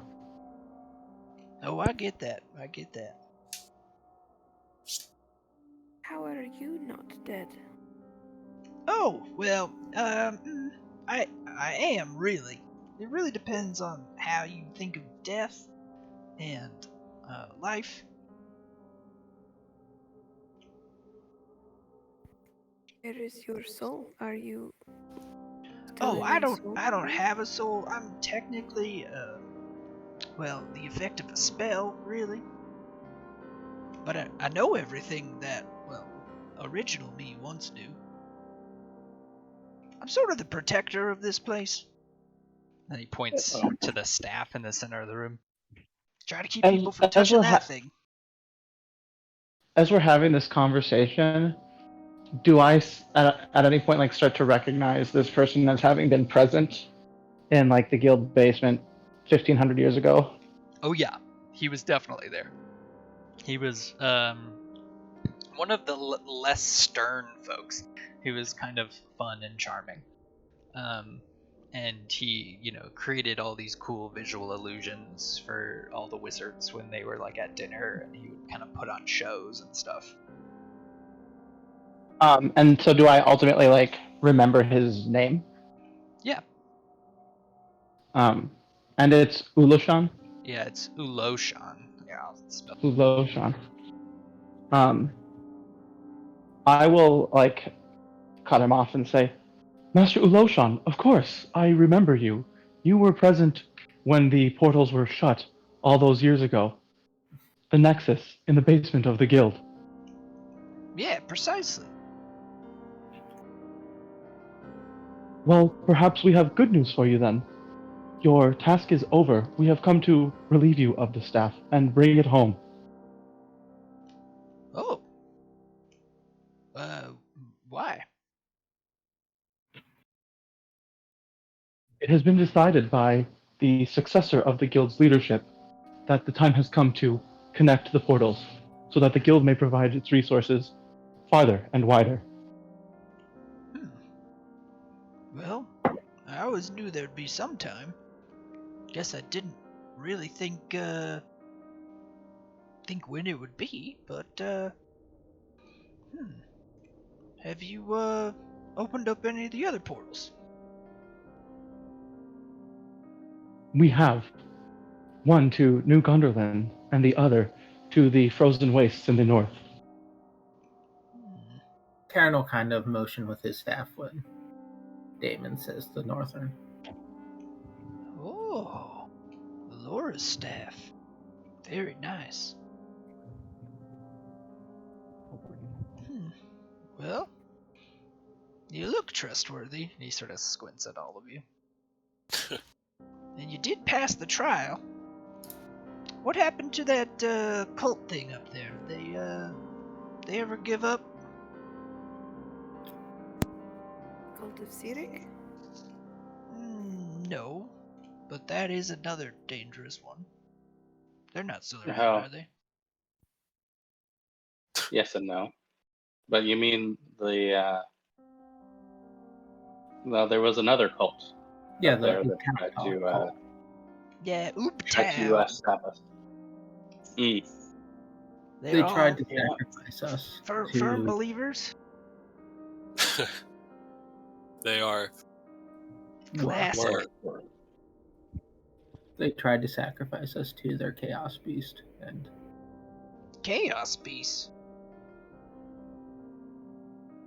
yeah, Seems they've taken your illusion and made it their own. Well, that was the goal.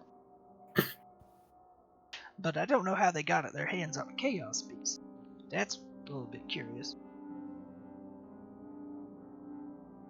there was troubles with the Weave of Magic several decades ago that reopened a portal, your portal, and it opened to the abyss. So Come to think of it, some of my illusions got a little bit deprogrammed, desynced the last 50 years or so. I had to fix a few of them. Perhaps it has to do with your spell sickness or whatever.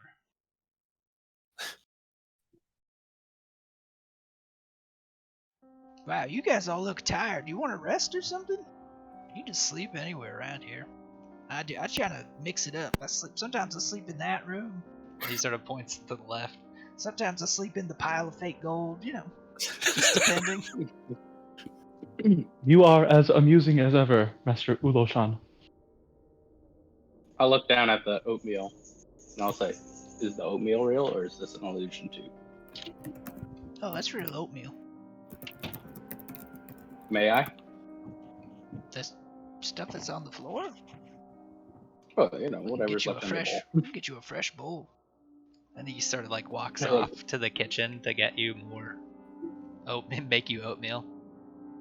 Yes. Vasner will follow after quite giddily because he is starving.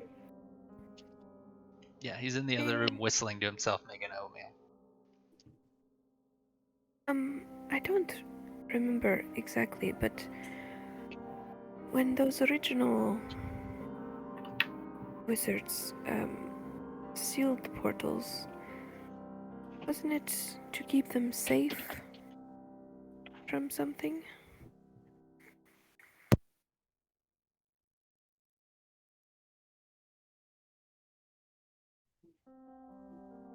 I don't remember off the top of my head as a player what the purpose of sealing the portals was.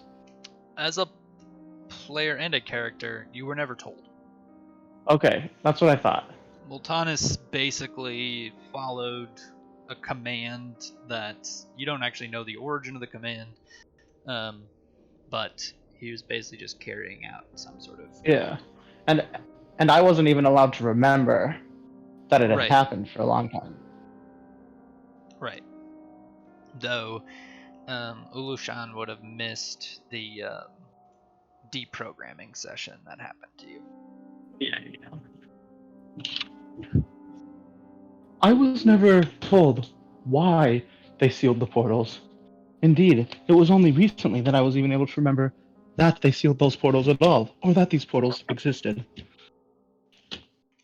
You sort of say that, and he hands Vosner a bowl of oatmeal, and then comes back and is sort of standing there holding the bowl while he's eating it, looking up at you in between bites. He's like, "Oh yeah, they really never told us either. Just had to follow through. Anything for Multanus." Mortanis was the one that made that decision? Well, yes and no. I mean, it came from above. You know how these things go. Who is above? Well, who's above everything? And he winks at you. It was a directive from a Manator. Yeah, at least that's what we think. I don't know. Multanus said it. I believe him. Believed him. Still believe him. I don't know. Can you believe dead people? Don't know if I can believe alive people. Well, as an illusionist, I respect that approach. At the Tree of Kuldahar, when we all had our visions, I met with a deity named Primus, who indicated that perhaps Moltanus was not forthcoming with me about my origin or my purpose. Perhaps it was a Monitor, but it seems there is a chance it was someone else. Something else. He sort of scratches his chin looking at you. What kind of origin you talking about? Who made you, or, what? Yes, Master Uloshan, do you have any sort of proof that I was indeed created and ensouled by Moltanus? Well, I don't think he did it. I thought you were given to him as like a gift or something. Yeah, wasn't that it? Like, some sort of prize, or I don't know, as a protection? Some sort of thing. By who? Damon will say, yes, perhaps that's right, but he is shook hearing that. A prize from whom?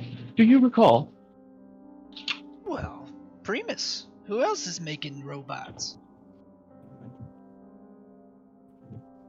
Right, of course. And what exactly did Moltanus do to win me, as it were? Oh, I don't even think it was Multanus who won you. Wasn't it his, wife or girlfriend or somebody? At that, Damon will just say, Moltanus had a companion of this nature? Yeah, dark hair, something like that. Real nice.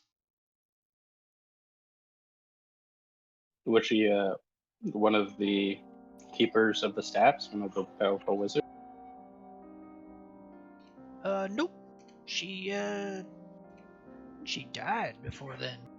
Yeah, she died shortly before, we did the whole staff thing. In the, You know, when that bastard Karsus tried to take on all magic himself and doomed all of us to, years of oblivion.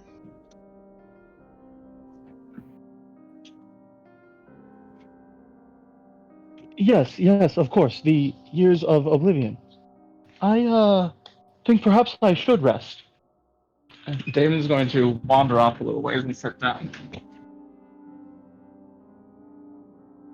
Okay, well, Vosner will approach and say, "Thank you for the oatmeal, and I do have a. Hold on. wait, what did you ask? We just have a fussy baby. Hold on. So Vosner will ask, could you tell me more about this Oblivion? Oh, sure. This fellow Karsus, you ever heard of him? Anyways, powerful wizard. Tried to, become Mistra himself, or Mistral, I guess she was called back then, and sort of crashed the whole weave, tore it apart. Mistra had to be reborn to save the whole thing.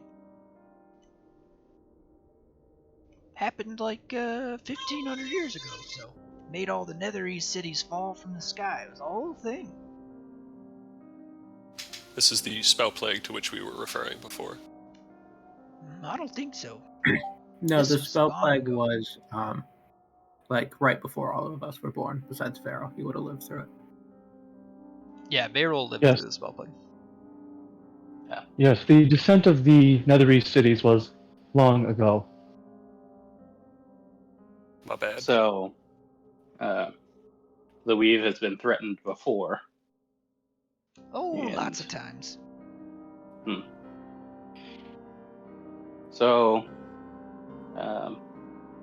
So Cassus was the wizard that did that. Karsus. Karsus. So did that inspire the sealing of these rifts, or before with the staffs, or Well, how did we get from one place to another? I mean, I suppose Multanus came to us shortly after, asked us to seal it. Now, you gotta remember, all the Netherese cities fell from the sky, and, millions died. So, when we were asked to come to this singular Netherese hub and shut it down, it was, seemed like a precautionary measure. The world was beginning an era of darkness. Couldn't have powerful magics up and running. Were these portals originally intended to connect Netherese points of interest? Of course. Why else would they build them?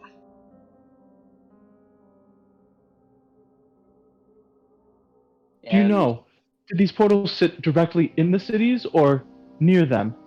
Did they take you directly into the heart of whatever Netherese settlement was fabricated for these portals? Ooh, they kind of took them to a little temple. If you've been to one, you've probably seen it. There's one upstairs, actually. It was one of the first ones built in Chult. But no, it never really took off since we shut down the portal system long before it had time to, become a running system. and potentially, what would be the risk or the danger of opening the portals once again? Say after this oblivion, and those areas not being maintained. You what now? Um, what could you use this magic for other than teleportation between places? Oh, what would you need it for? Teleportation's very useful. That's all it was used for.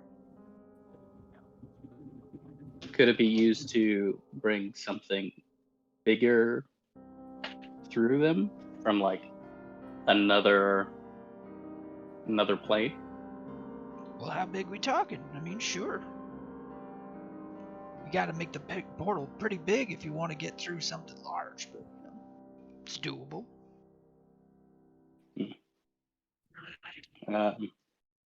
So, would Vosner have an idea or like a weird feeling about how big of a threat that guy in his dreams are? Could he imagine that person and sort of make an evaluation judgment? The robed, hooded figure from your dreams? Is that what you're talking about? Yeah, he's trying to figure out if dude is trying to destroy everything and might be sort of puppeteering things. But he's not working that out loud. He's just trying to glean some information. I just think from your interactions with him, it's still opaque. Like, I don't think there's a check for this. I think it's just your own... Whatever it is that you're pondering as a player is probably what Foster's pondering as a character. Gotcha. Master Uloshan, if these portals connected Netherese points of interest, and those points of interest now lie entirely in ruins, why might someone want to connect them? What would be the purpose in having a series of interconnected ruins? Well, I mean, it still gets you closer to the area. If you want to get to, the other side of the world quickly, safely, it's a efficient way of travel. And, sometimes things don't stay ruins forever. Look at this place. It was a ruins when I found it, and I turned it into something miraculous. Yes, of course. That does seem to be a entirely likely explanation, but is there any other reason, any other purpose that you can think of for connecting these ruins that doesn't have to do with merely improving travel? Oh, like something insidious, or? Not to put too fine a point on it, but yes. Yeah, that's what I was trying to get at as I talk through a mouthful of oatmeal. He scratches his beard, takes another bite of oatmeal, and thinks on it. Nope. You mentioned that the Da- guild was a Netherese location as well. Do you know if there was anything below the area where the portal was? That series of tunnels? You're talking about what we sealed off. Yes, I suppose that would be of a concern. Well, as far as I know, it was never completed. I'm not entirely sure what it was. But, Ultanis was adamant that it was, important that we seal it, till some day came when, somebody had the right tools to deal with it. Maybe What to is complete it. it? I couldn't tell you. I don't understand. Why would you seal away something that is incomplete? Perhaps because, it matters who completes it. And it appears that Marin has decided that now is the time to do so. Perhaps. Do you know nothing of its nature? He scratches his beard. Nope. You're all very, you must have really trusted Moltanis not to have asked him why you were doing such things. I mean, it's also possible that the quasi-illusion wasn't given all of the knowledge. No offense. Do you say that out loud? Yeah. He goes, precisely. I'm merely a simulacrum. That means I don't know all the things that, previous me knew. Or at least I know most of them, but, you can get picky and choosy. Not necessarily know, but you don't know. Yeah. did previous you keep a journal or something? Records? Hmm. Well, previous me, if we want to call me that, created me and left me down here to protect this staff. So I don't really know what happened to previous me. Kind of went out into the world and did stuff. You called this his library, correct? Well, yeah, he left me a bunch of stuff to read, you know, keep myself company. Since I can't actually learn anything new, it's actually always fresh. She's gonna turn around and look at Beryl. Say, is there a way that you could, I don't know, look for a journal or something like what Vosner mentioned? I'd be happy to try. Let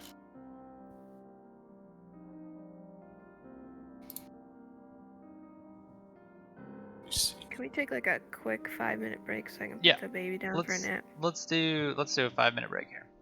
Okay, Aye. thank you. Don't want to miss any lore.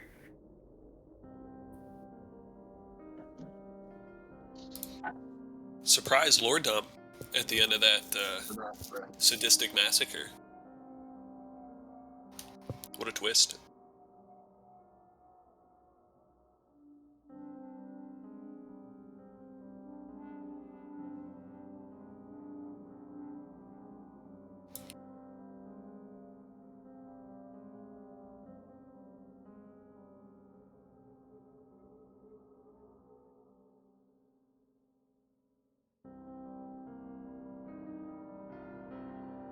Dude, playing gnomes, absolute best.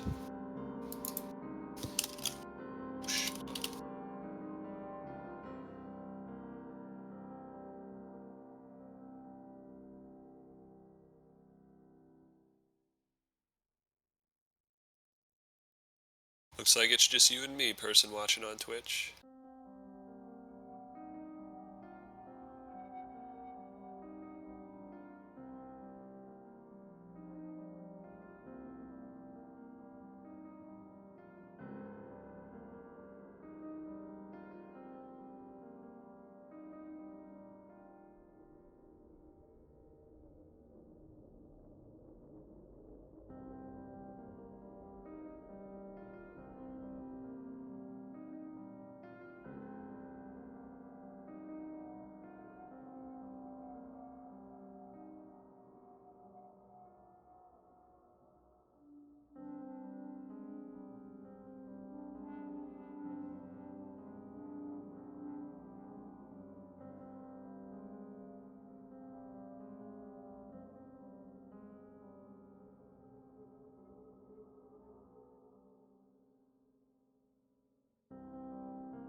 Alright, I'm back.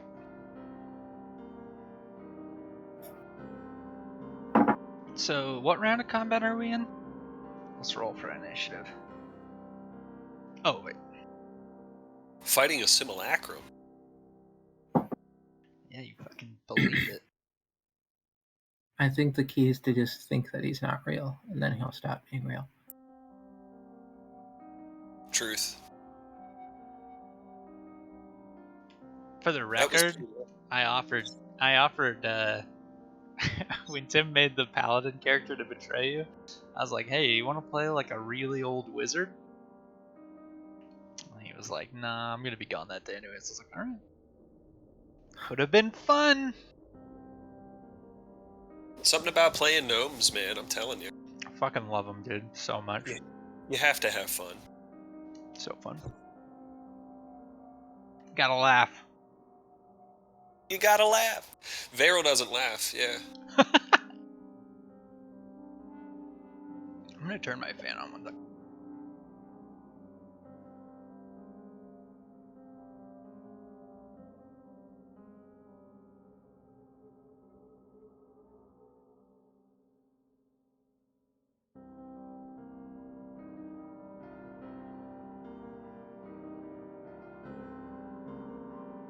Okay. Is everybody back? The parents of the group said they're gonna put a baby down, so that probably takes a while.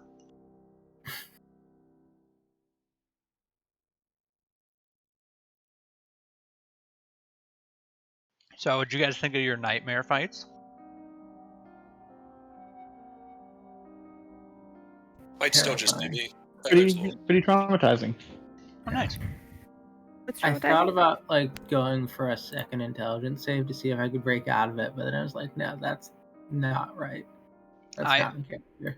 Yeah, that's one of the reasons why I was thinking about doing each of those sessions individually without telling you, and just like pulling you to separate rooms so that you guys couldn't metagame it. But you guys were cool about it. It was great.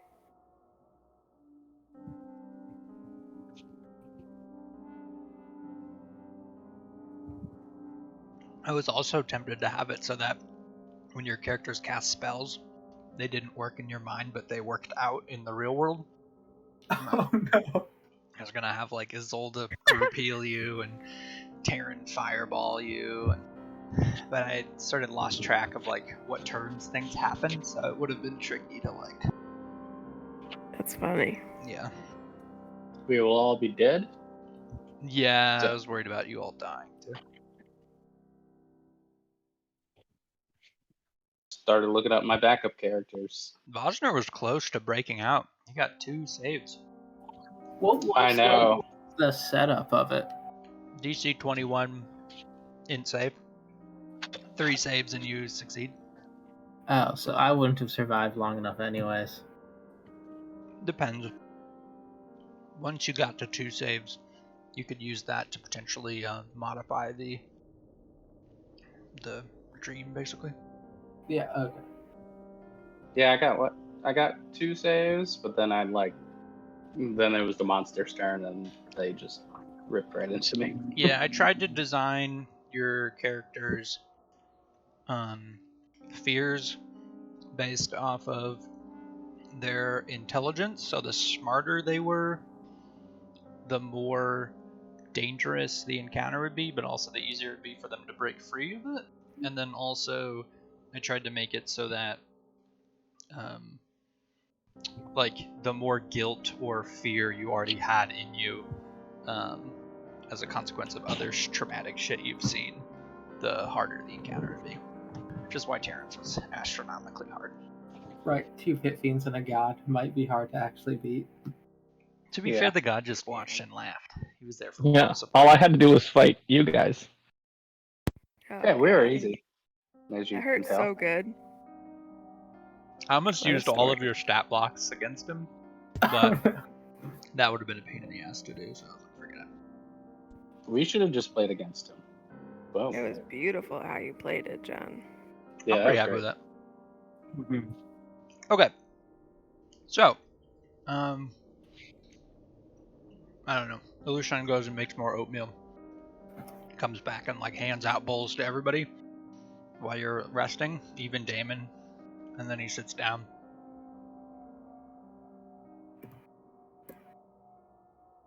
Can I just look around the rest of this place? Yeah. We've got fake gold over here. Yeah, big pile of fake gold over this way. There's like treasure, there's like fancy swords and shit. But you, upon inspection, now that you know what to look for, realize that all this shit is just here to sort of distract. Yeah. So I'll ask the image of Lucian. So do you know where you and your original came from? Like your history, where you lived, who you knew? Maybe you might say something that would be a clue for us. Do I know where I came from? Yeah, like your original. Like your history. Well, sure. Lived up north. Came from, lived in a mountain for a lot of my life as a gnome. You know how we do. And then, traveled all over the place. Any particular names of places? Sure. Silvery Moon. I don't know if all the names of the cities are the same. Ilusk, lived there for a while. All the floating Netherese cities. Ethan? Sure. Spent some time in Yithrin. It's a chilly one up there. Where's that? Oh, well, it was way up north and then it crashed into the earth, so, you know. Wherever it crashed.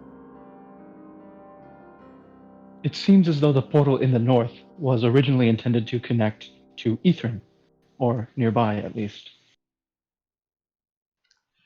The No, there portal. was a lot.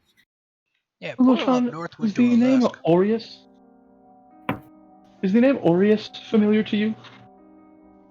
Nope. Yes, I had thought not, but thought perhaps worth asking.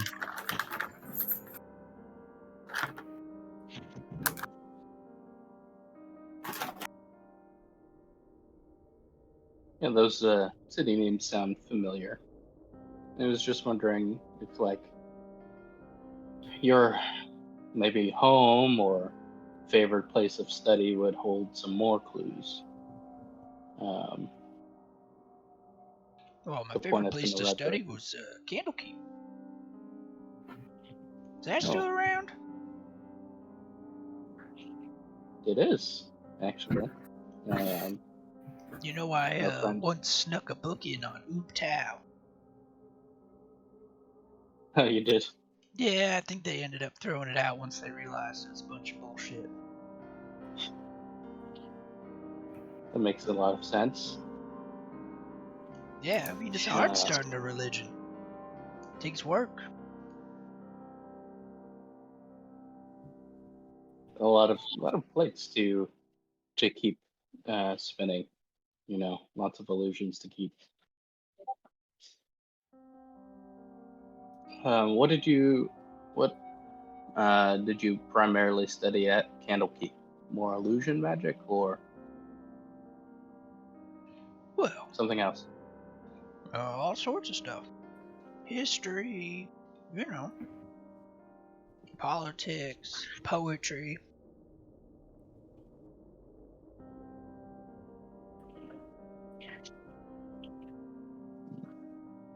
That's interesting. Did you have anything favored or something that you studied on primarily? Well, I don't know if you've ever heard of illusion magic, but I invented that, so I'd say I'm probably the most studied in that field. Hmm. Checks I could out. only imagine they didn't have a lot of books on illusion magic at Candlekeep, though. Not then, but we sure wrote a lot. Who did you write with? Oh, well, I don't know if you'd know him.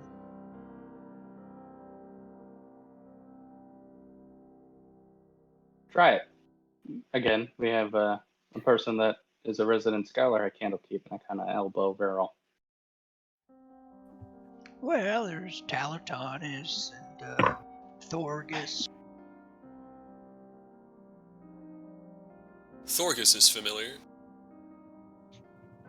Yeah, he's a necromancer. Uses scrolls, correct? I mean, he can. He had a mighty fine staff when I knew him. Shiny black. Very, very pretty. That wasn't one of the staffs described, right, GM? Oh, it was totally one of those staffs described. Okay. Made of pure obsidian. Well,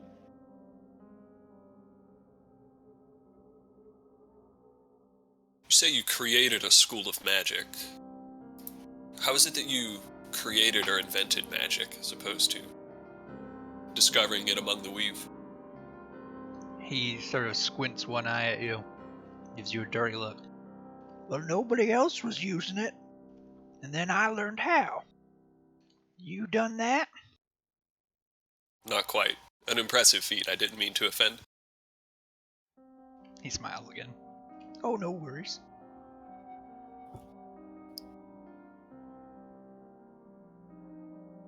Chronergy was discovered after illusion, right? Yeah. Oh yeah.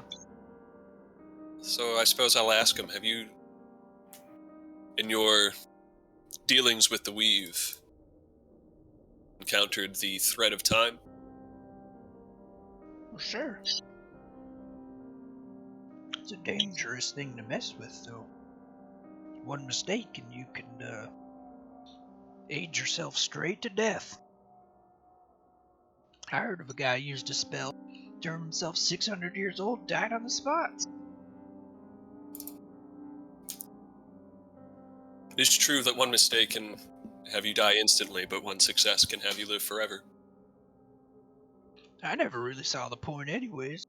Always seemed to me like time wasn't something you could change. Suppose we'll see if that's the case. Beryl doesn't feel like at all willing to like go tit for tat with the founder of Illusion Magic, so I'm just kind of like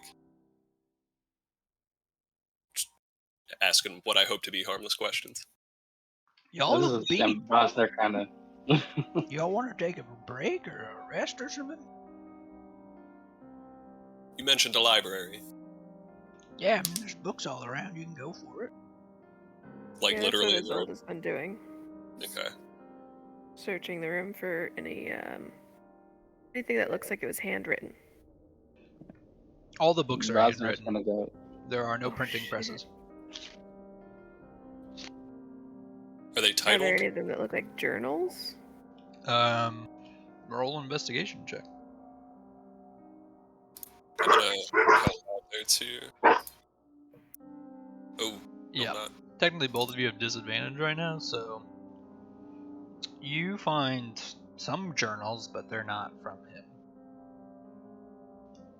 Based on the story he gave you, it seems like even if he had a journal, it wouldn't be here. He left long ago. I look at the staff. Does it look a little bit off in the same way that all the like fancy swords and gold and stuff do? To you, no. But you're not a master of the arcane, so it's a little lost on you. Yeah, she'll probably just go sit down in front of one of the stained glass windows and like kind of rest for a bit. Rosner will go and begin his long rest. Let's see what he can do. Sure.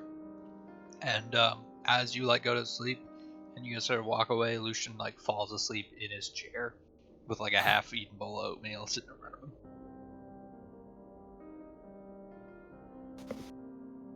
Yeah. I'd like to stay up late and experiment, but I'll wait for the others to go to bed before I do that. I mean, we still can't go to bed. I'll say, given how time works and shit, you can eventually like stay here all day and then sleep here if you want. Taryn will just like poke around the library until he gets too tired and falls asleep. Does he go sleep on the pile of gold?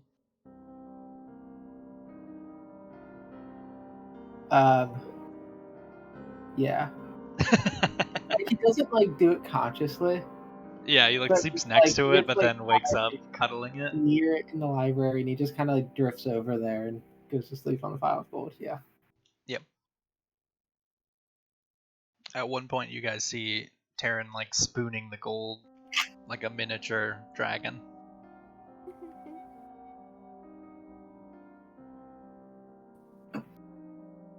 There's some spirits in Taryn that inspire him. So Lovely touch. Like roll an investigation check for like to see if anything in the library pops out at me. Sure. I'm not Disadvantage. looking for anything in particular, but it's like if anything is like. Nope. Yeah. In fact, they're all in Netherese, so you can't even really read the bindings. Makes it hard. Not any cool pictures or anything. No. No good illumination.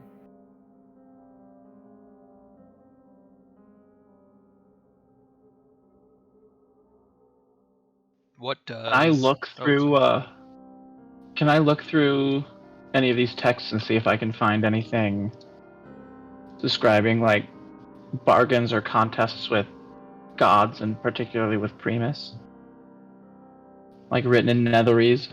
Yeah, roll investigation with disadvantage. Just on the topic of Primus, you find a tome about Primus and about how he's the god of order and that he ensouls automatons sort of to form a legion of Modrons that go out and carry out and establish order in the cosmos when chaos takes over too much. Are there any like legends or stories about like specific automata that have been bestowed on actually ensouled bodies or ensouled the natural way? You don't have any like specific individuals, but you do know that there occasionally there are more powerful automatons created by Primus to take on more difficult tasks. But you do not know of any that are vaguely human in form. They all seem much more like built for built to be useful in their task, tank looking or ship looking or plane looking, they're much more robotic. No pictures of a humanoid looking robot.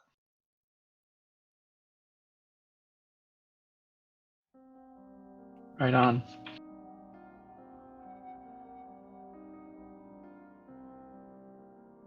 Can, during this short rest, when Voster's not sleeping, ask Damon if there are any books on druids or, once again, the Shadowfell. I'll look for it. Investigation. Yeah. I was gonna see if I can help. Don't find. Well, yeah. I guess what's the first roll? 9 plus a 19. You find a tome just generally expressing sort of recent developments regarding planar travel. And so this is sort of a tome that Damon finds in his look for stuff concerning Primus. Let me see my notes here.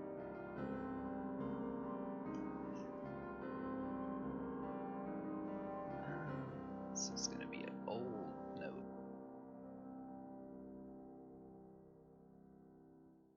An underlined note, hopefully. Yeah, this one goes back a ways.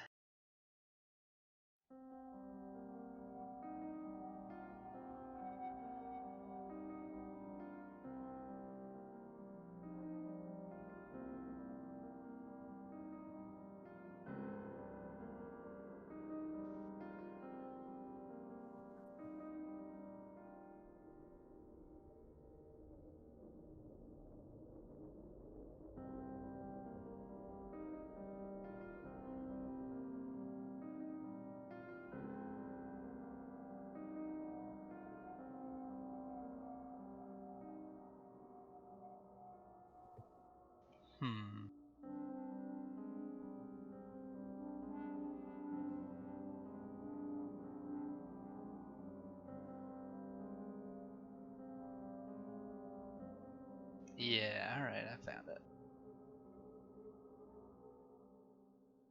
Okay, so you find a book written by a woman named Lady Polaris describing her interplanar adventures and how she discovered the Shadowfell, she discovered the Feywild, and she discovered the plane of Mechanus. And she details how each plane sort of responds to different situation. How the Shadowfell, or she calls it the plane of shadow, is sort of it absorbs light, and how it's inherently dark there all the time. How there are no stars in the skies and no sun to illuminate everything. How everything is sort of cast in this eternal fog and haze, and how you can't see your shadow, and yet it feels as though there's shadow all over. It's a very unnerving feeling. She did not spend much time there. She left as soon as she spent a few weeks researching and couldn't stand it anymore. She spent some time in the Feywild and found it to be unruly, intense, chaotic, beautiful and dangerous and exciting, and eventually she came to discover Mechanus and loved it. She detailed how beautiful it was and how orderly it was and how everything in it moved perfectly and in complete order. Every gear locked into place in the city, sort of everything churned and flowed perfectly, like never-ending perfect flow of traffic, as like millions of things move in and out of the city, modrons all over the place. And that's her description of planar travel.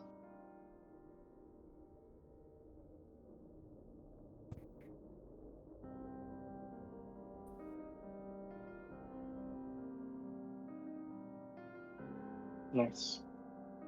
Presuming Bosmer Anything can't on, read the but nothing on like creatures or anything there.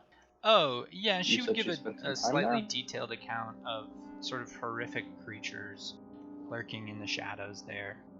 Things with multiple arms, bony fingers, gaunt, dead eyes, undead, which moved with great speed and ferocity.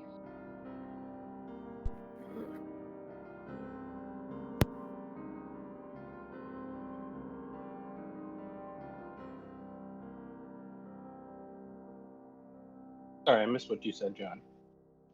Scary, undead, vast monsters.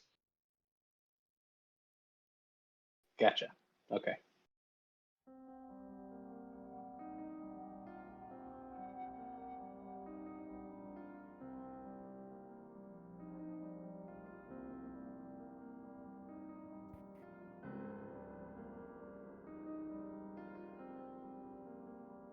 Zelda will come and join Beryl and Damon and Bosner doing their investigations. Do we think that this is a real place, that we can trust the things that this man is saying?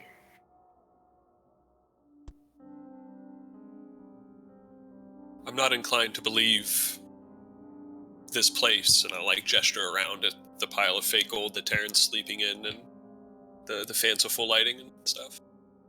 But I am inclined to believe him.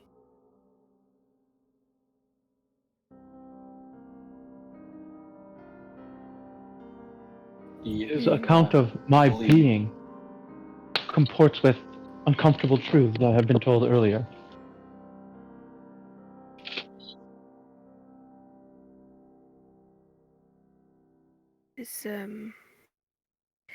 I'm sure that was hard to hear, though, nevertheless.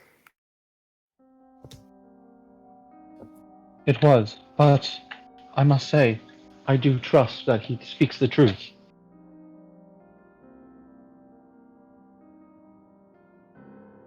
What about our quarry? And I look at the staff. Do you think that's real? I assume the staff looks like it has consistent reality as opposed to the rest of this nonsense. It looks real, but it also doesn't look magical. Interesting.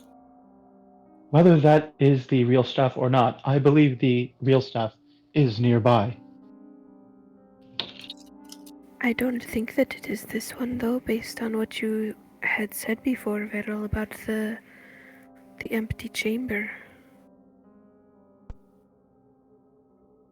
I admit I've been suspicious we are in that empty chamber, but I was waiting to see if I could break the illusion. I see. I had not thought of that.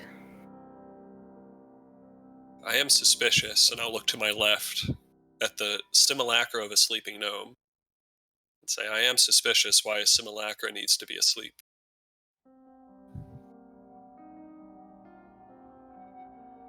I suppose that if it wasn't real, there would be no use in him being here, as he said, to protect it.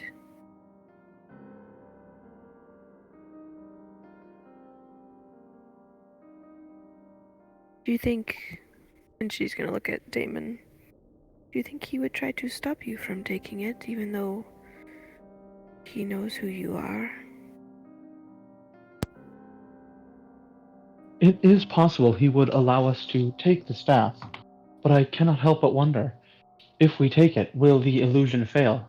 And if the illusion fails, are we in some sense killing this individual? Oh.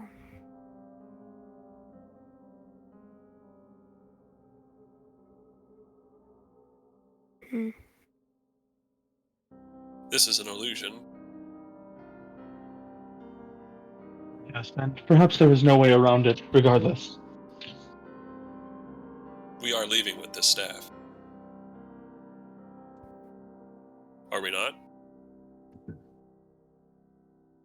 She's gonna look at Veril for a second, almost like suspiciously. I believe it is our intention.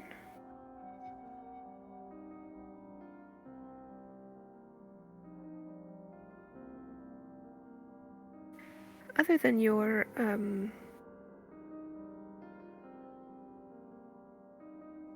from Mistra, what all do you know about all of this?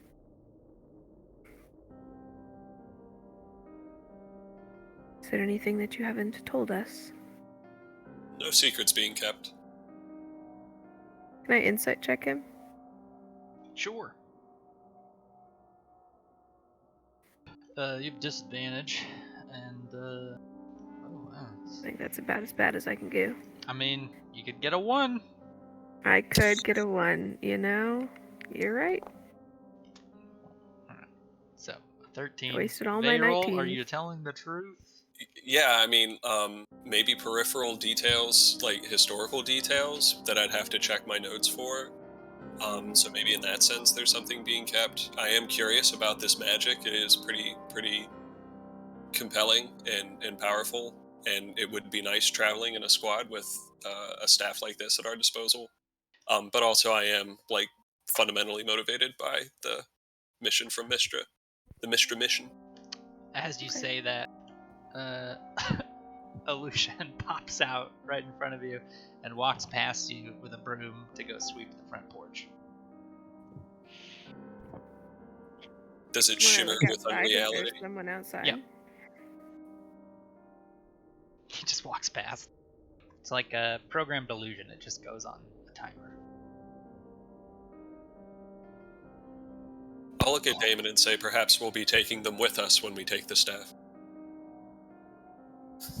Either way, if we choose to leave without the staff, then it seems that much of our journey will have been in vain.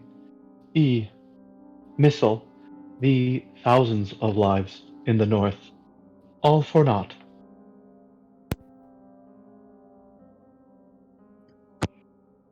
I'm just kind of suspicious of why we need to open the portals now. And who happens to be giving the commands. I think it would be wise to take the portal to the staffs anyway. But having them under our possession is better than not having them at all. I agree. I mean, last time we pressed Marin for answers, he told us that it was a Monitor's sort of directive, I believe, and he had obviously given some of his life to do some of the work that he is doing. But I do agree that we ought to make sure that we are doing the right thing before we return the staves. But having both of them, I think, at least leverages some power that I don't know that we might not give them over, or I don't know.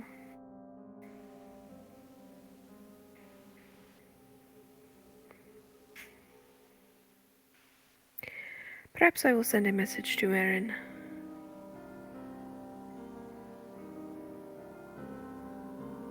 I think that we deserve to know what is underneath the guild. At least as much as he knows. I do hesitate to say this, to some extent at least. But while I do think it would be good to contact Master Marin, I am growing somewhat wary of the trust I have placed in him.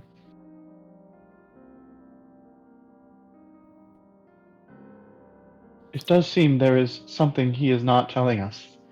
We found him near Ithrin. He was searching for Ithrin around the time we were obtaining the staff. He may have reasons for wanting to connect these places that he has not shared with us. Reasons that go beyond the simple fact of allowing the guild greater influence. I definitely agree. And perhaps that's why some of the gods have reached out to us, for whatever reason, to bestow on whatever power.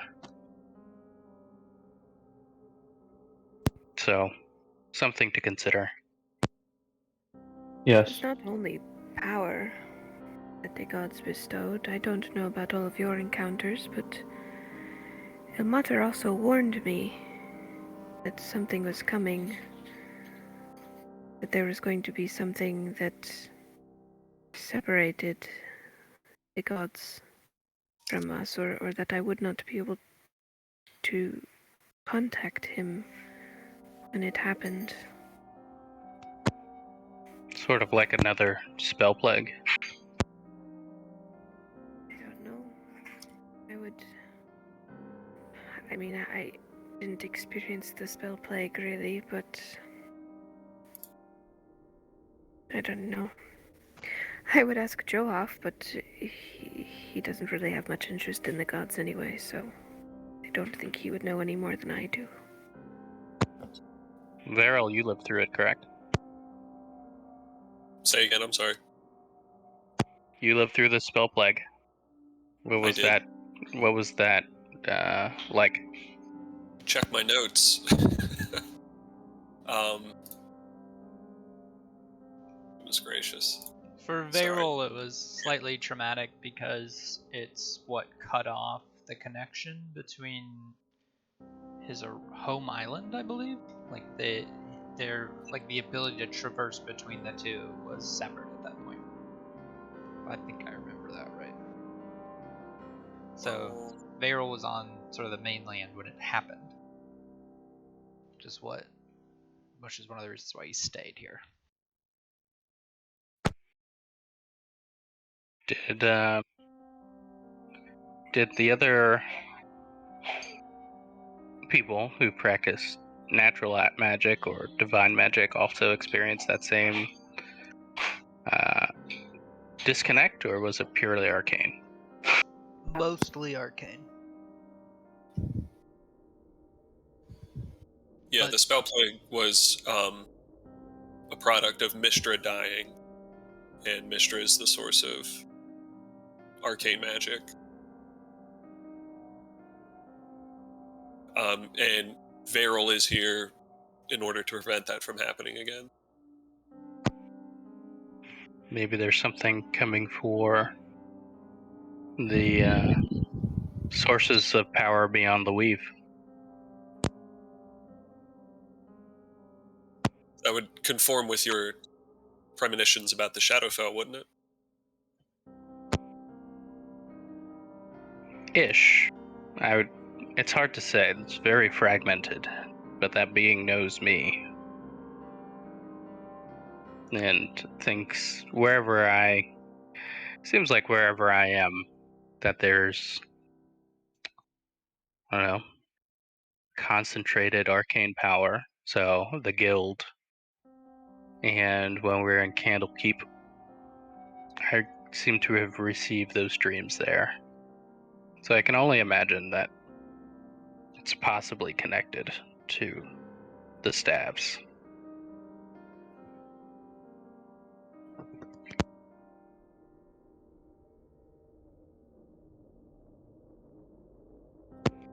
I kind of want to understand more about this secret society of wizards and who they're taking their commands from. Seems too easy that they received an order and they just did it without questioning it. You would question Mistra? I would question the people that the Wizards Alliance work for. Meryl's in the Wizard Alliance. Yeah, they work for all of us. Okay, well, it just seems... It seems like if anything were to happen, you would have to definitely be very wary, and check every piece of information quite thoroughly.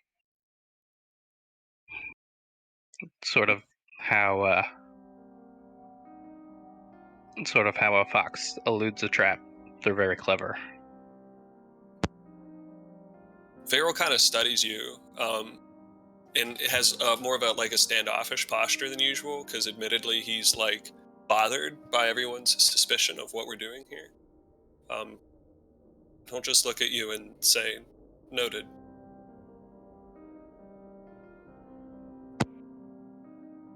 No mean to offend. It's just very much beyond me.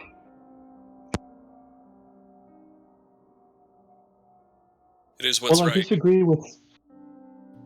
with some of your underlying sentiment, Fosner. I do agree we should be wary of any information we receive. It's clear that Damon is really rattled by the revelation that he's adopted. Zelda will always love you. It's true. You're double adopted. Oh. Yeah. I think this is something that we should discuss once Terran is also awake, but we should all be very clear about what it is that we are trying to do. A group of us, as a separate entity from the guild, as champions of our gods. I think that if the intention is to prepare the world as much as possible to fight against whatever sort of calamity is coming, and if we think that continuing to open these portals is the best way to do that, then I think that we need to set our intention, right?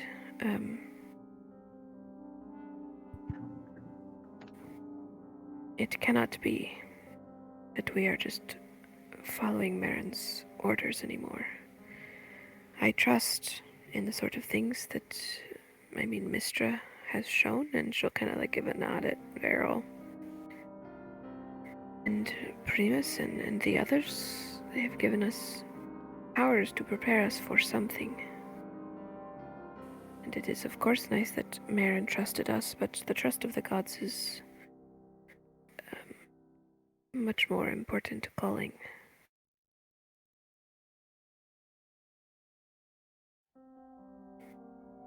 I think we have to judge if Marin is on our side and not the other way around.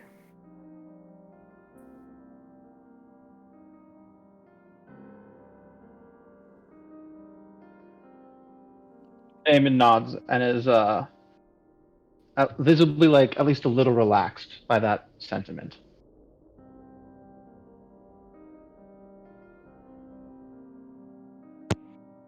Vosner nods.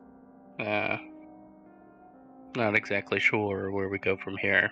But he's not 100% on what happened next. What happens next?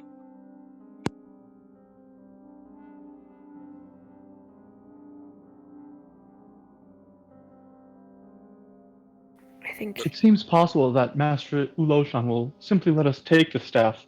Perhaps we should rest, and I will ask if we may simply take it from this place. that is a good call. We should definitely rest. Yeah, we definitely should be prepared. Since he's a guardian over the staff. So. Okay, so yeah, you guys can get in a long rest here. You can stay here as long as you'd like. Yay! And it's peaceful. So long as you don't, I guess, try to kill Lushan or something.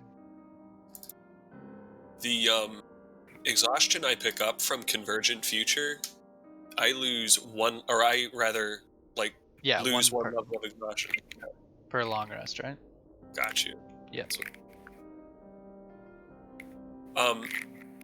Outside of the short meditation that I need to rest, I'd be interested in determining like what's really going on with the staff in the center, and whether if I were to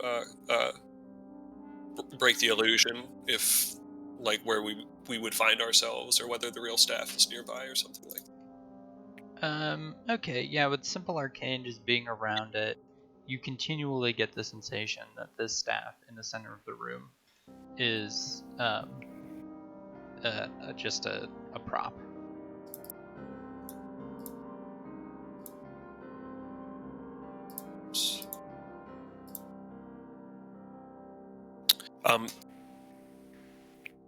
Then I suppose, yeah, I guess I'd wait for everyone else to wake up before I'd fiddle with it.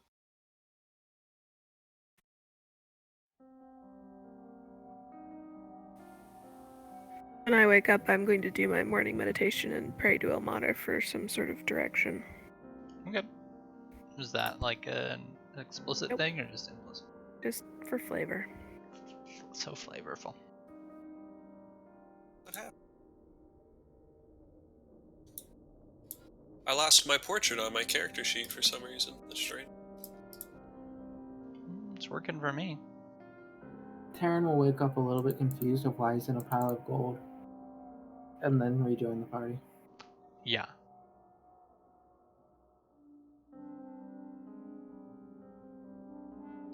But you sort of like were cuddling it all night, and your hands smell kind of like iron.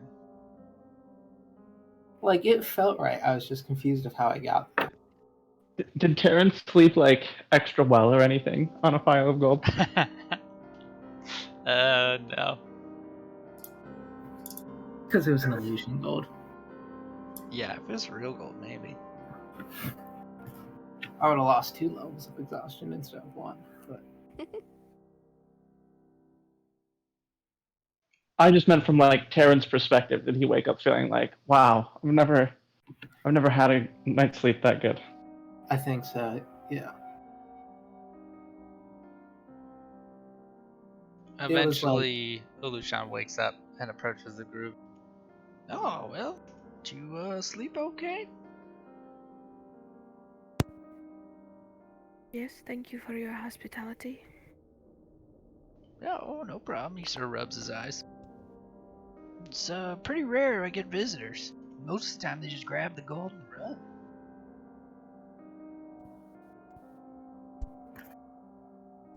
handful of times, you mean? Yeah, a few have made it.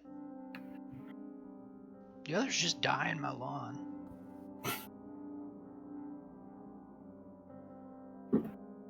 Nicely do. But Vossner will, I guess, at the end of the conversation, I'll do something else. Sorry, I didn't mean to cut you off. He was just saying, but the cult, I'm pretty sure, keeps most people out. Spares them the cruel death. Or kills them cruelly. I don't know what they do up there. There's them a cruel death, perhaps. Yeah, one for another.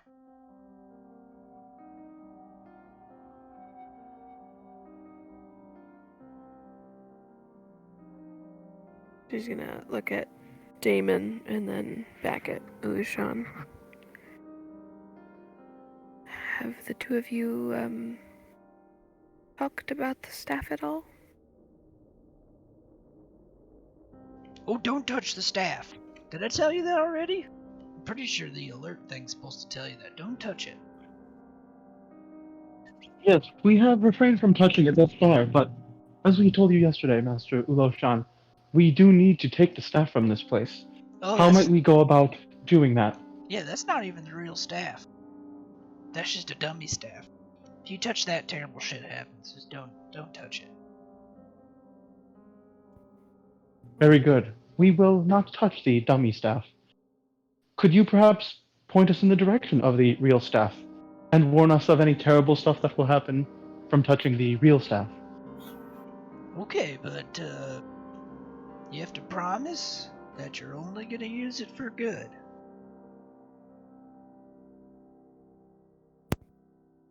I will likely not use it at all. I am merely here for transportation purposes. Oh. We will keep it safe. Okay. Well, are you gonna use it for good?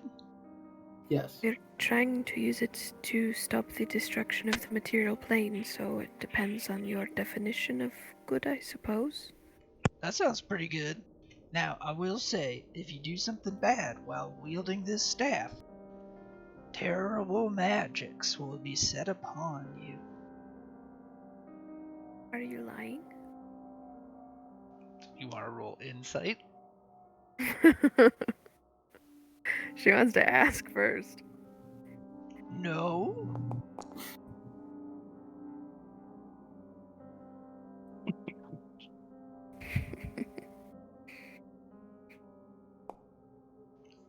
Shit.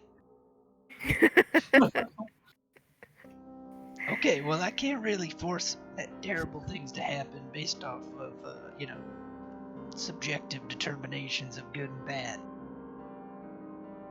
It was very noble of you to try. Yeah, well, I mean, feels kind of right giving it back to Multanus's, servant. I never really asked what your relationship was. Servant, I think, he's is heir. correct. Okay, yeah, well, it kind of makes sense giving it back to you, since that's sort of how this whole thing started. To be honest, it wasn't even my favorite staff, it was just sort of one I was using at the time. And he's like, but it is quite useful. And he's sitting there still like holding a bowl of oatmeal, and he holds up his hand with the spoon in it, and you watch as the spoon morphs into a long, plain wooden staff, still with a bit of oatmeal at the tip. And then he slams it on the ground, and then he just tosses it over to Varel. I pick it up. Yeah, do or acrobatics to see if you can grab it out of the air with disadvantage. Oh, all right. I'll roll again.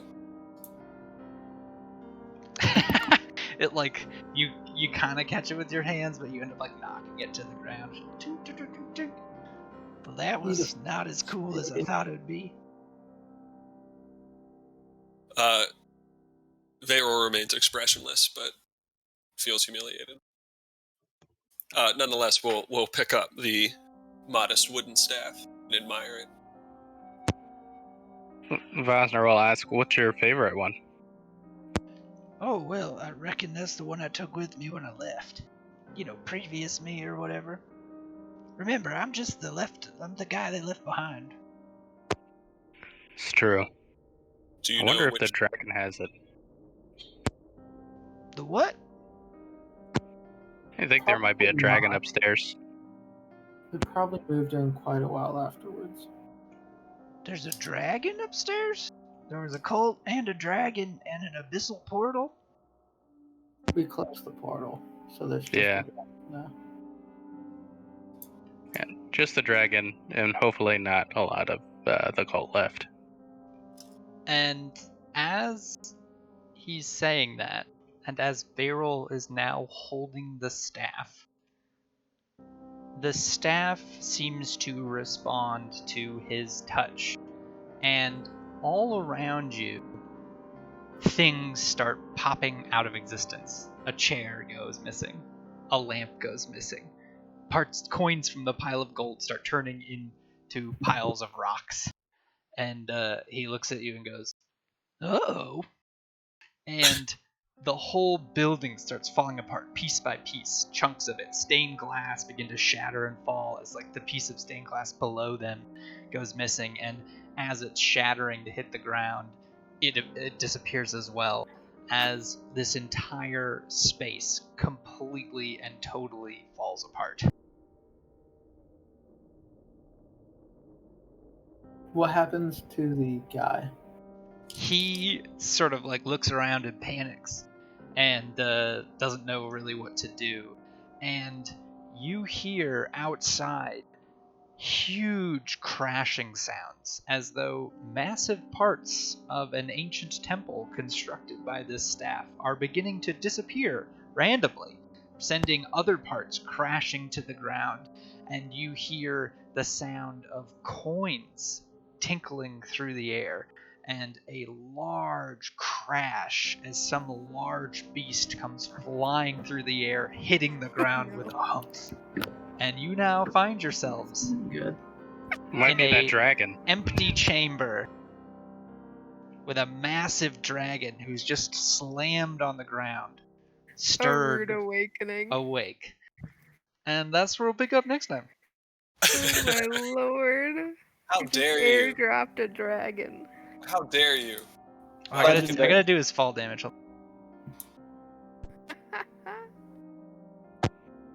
That's amazing. Jeez. He just like destroyed his lair. Yeah, all around him is just like a big pile of like the loudest crash, as just like thousands of coins came slamming down, tinkling out, rolling in all directions. Metal armor, rubies, gemstones, and a big ass dragon. Nice. Did you apply the damage and like 39 is just not noticeable? Yes. It's a little noticeable. Is You it? guys got a full rest. You should be fine. Oh, and Yeah. Lucian will be there. Hold on. Let me get him out of here. Oh, he didn't dissolve? Nope. Oh, that's Interest. nice. Interest. To be fair, you made it perfectly clear that the temple was an illusion, and everything here was. So Alright, there you go. some Matrix shit. It's alright. Vero now has an awesome staff, so we should be fine. You I'm haven't stoked. attuned to it yet. I'll say you instant attune to it, just to save story. Assuming you Alright. try to. Yeah, I think I'd have to drop something I'm wearing that I'm attuned to. That would have to be the Ring of Invisibility, because it's the grimoire and the robes otherwise. Okay. This is certainly an upgrade from that, but I'll still pocket the ring. Alright, 'cause well then it's- I will... Magic items. I'll put it on your character. Very exciting. And if anyone wants to turn invisible at their will, got a ring for you.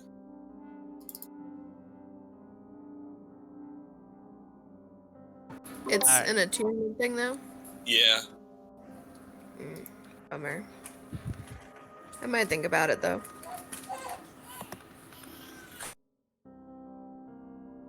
Oh, we got this, guys.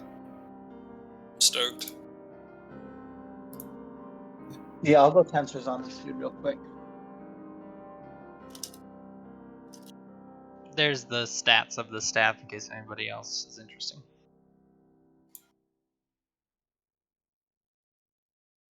Ooh. You can see it on your character though, Dylan. Nice. Super, super cool.